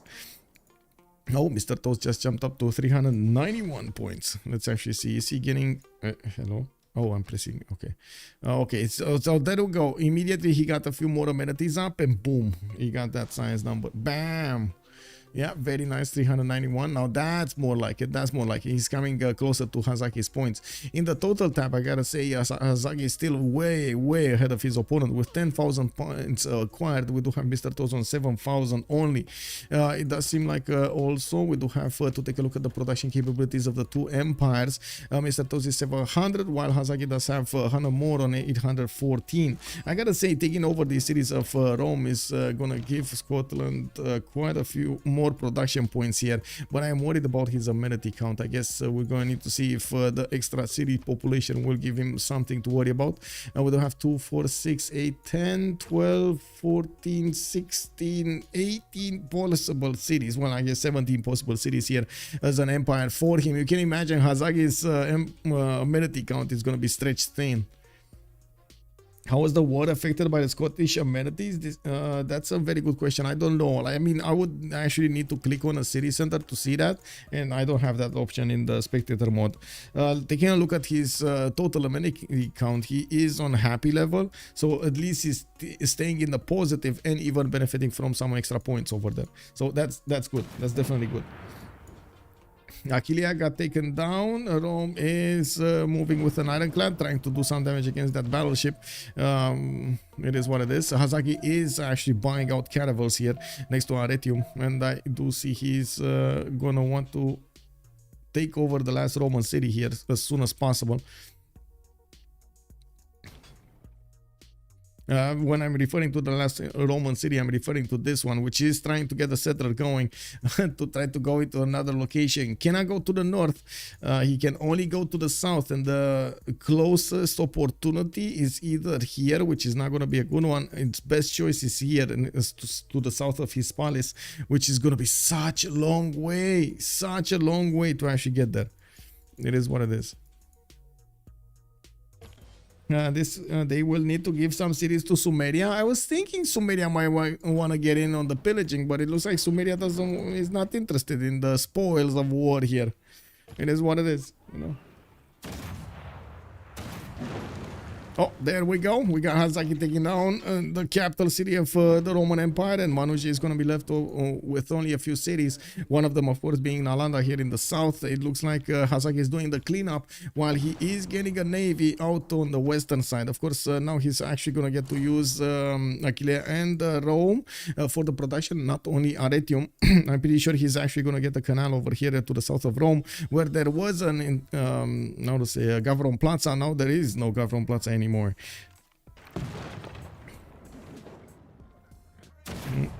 Ume is also taken down. Can he take it? No. Next turn. No more move. No more movement. We're still. Oh, Manuji was going scientific theory.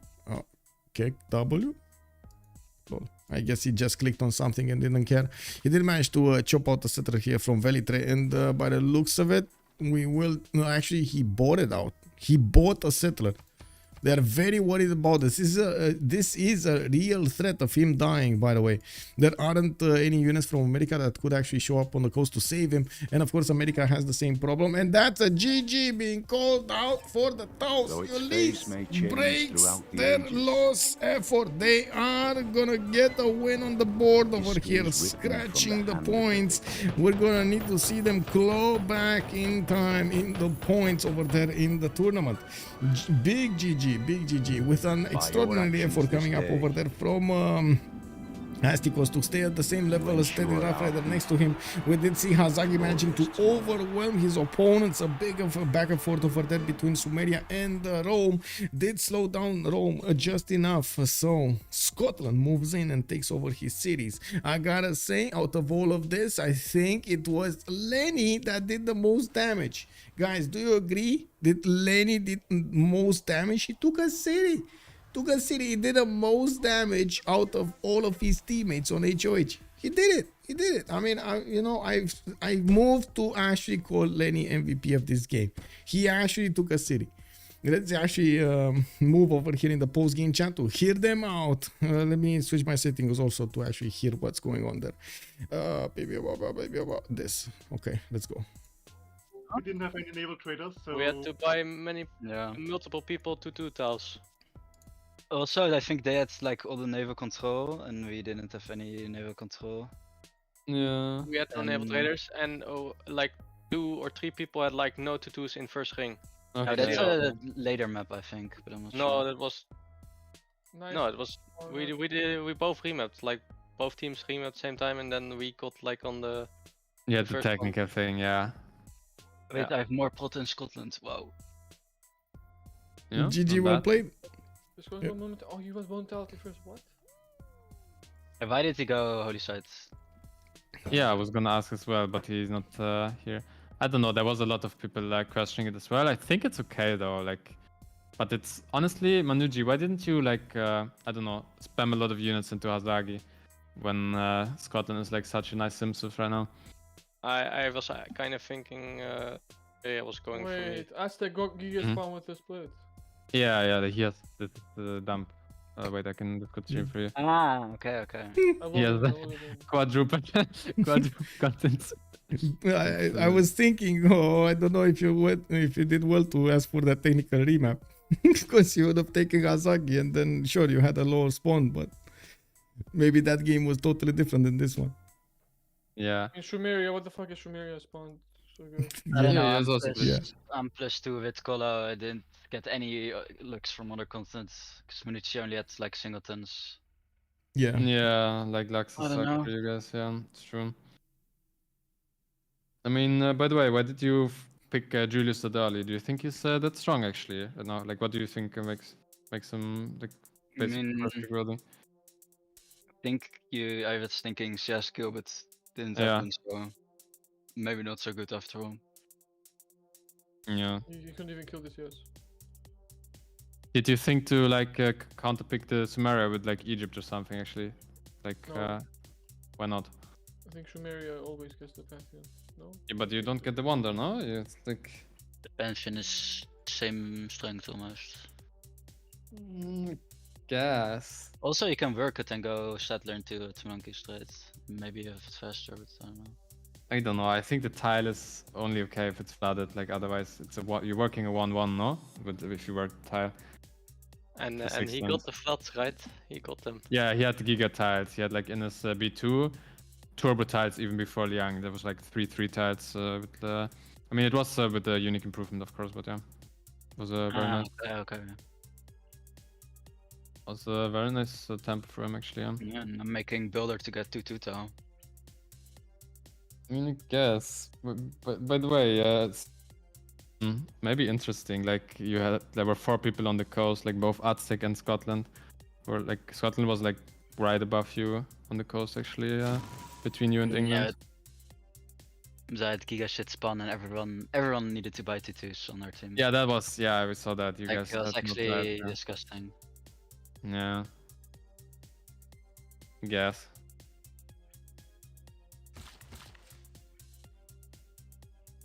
GG guys. GG. Oh, GG, well played.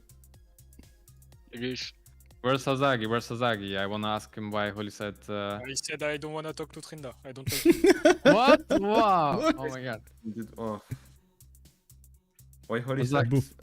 Yes, Hazaggi. Why Holy said? What's the idea? To spread on Aztec and Gilga and get religion at some point. Also, Oh, he okay. had +3 holy sites on first, second city. Haven't third city at +3. It's pretty good.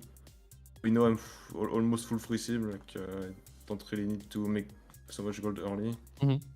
I think it We was think okay. that, It was Yeah, I best think it was tempo I okay, could yeah. guess. Get, I think. Mm-hmm.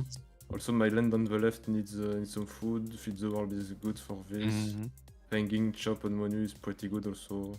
I don't know, I just think it went well. Yeah, okay, makes sense. Yeah, I think it was okay actually. I don't think it's. Do you think that the preacher belief is too strong when we are in middle of everyone? Mm-hmm. Apparently, so it gives many stats. Yeah, How much stat do you get from the religion? I get 61 signs from belief. Oh, okay. That's actually pretty I good. Yeah. could get 61 culture, but I think science was better because I was not one turning yet, Mm. and with the science bonus I could one turn. Yeah. Yeah, makes sense. Okay. Yeah, I think it's okay too. It's maybe. Do you think maybe it's a problem if Rome would like full forward settle you and go into you if you're a holy side, or you think you would be fine too? I think I would be fine. He's still quite far, I think and we he just did not wasn't go spawned, there full was horse nothing rush, to do. full bonobo, so I think I was okay. Mm-hmm. I have really good tempo actually. I got +3 quite fast. I have good campuses. I have some chops.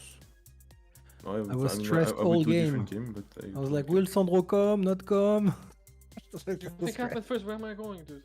He was like, what? You were like, what? Hazaggi, 50 science the first era?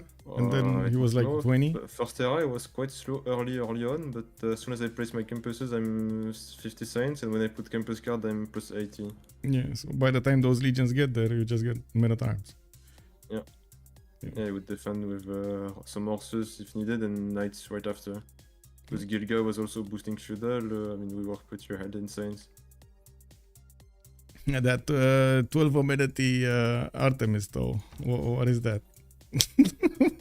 Anyway, GG Amazing. guys, We had bye many, Yeah, GG, well played. Yeah, many GG well content, played. so we have many luxury. I think it's a pretty Spawn diff. good map for us. Yes. Yeah, Yeah, I think yeah, so. very Well, good I mean, map. spawn, but also your draft is very aggressive, so you have the chance to not end up in a very aggressive Yeah. map like now. Yeah, Julius on full free sim is maybe not the best one. Yeah, we had a more late game oriented draft when they have more aggressive, so it's a simming map, so it's good for us.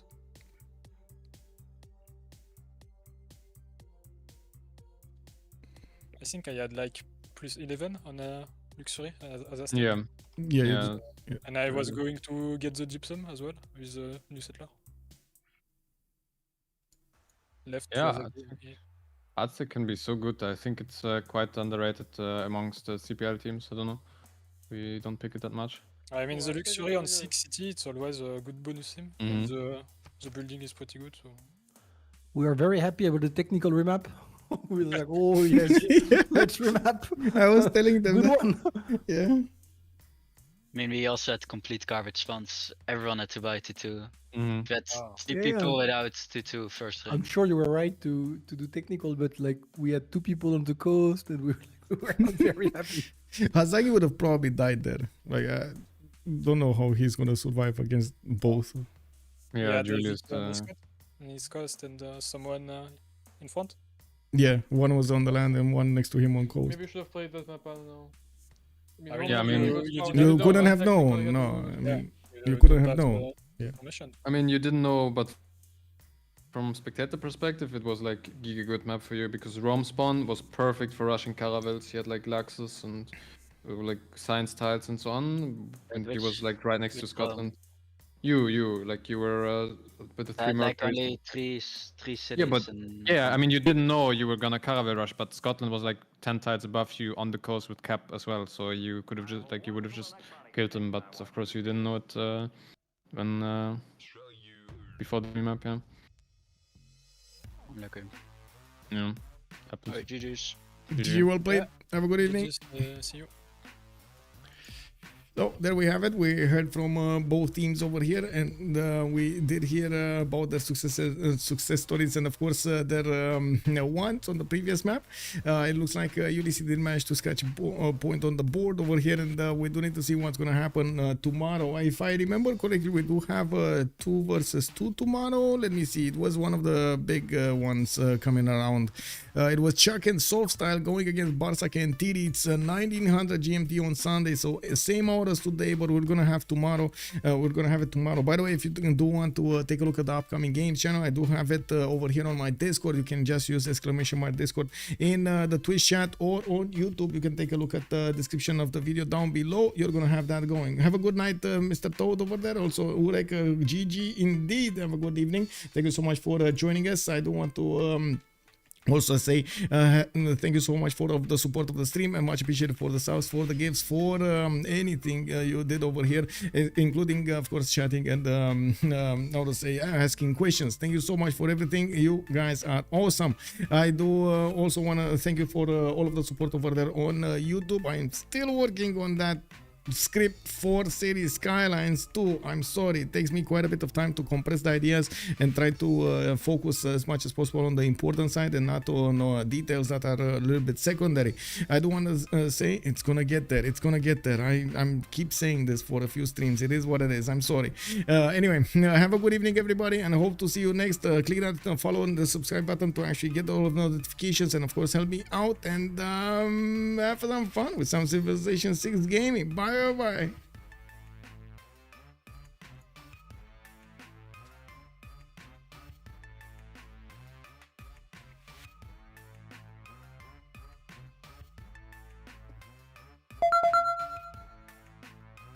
I did it.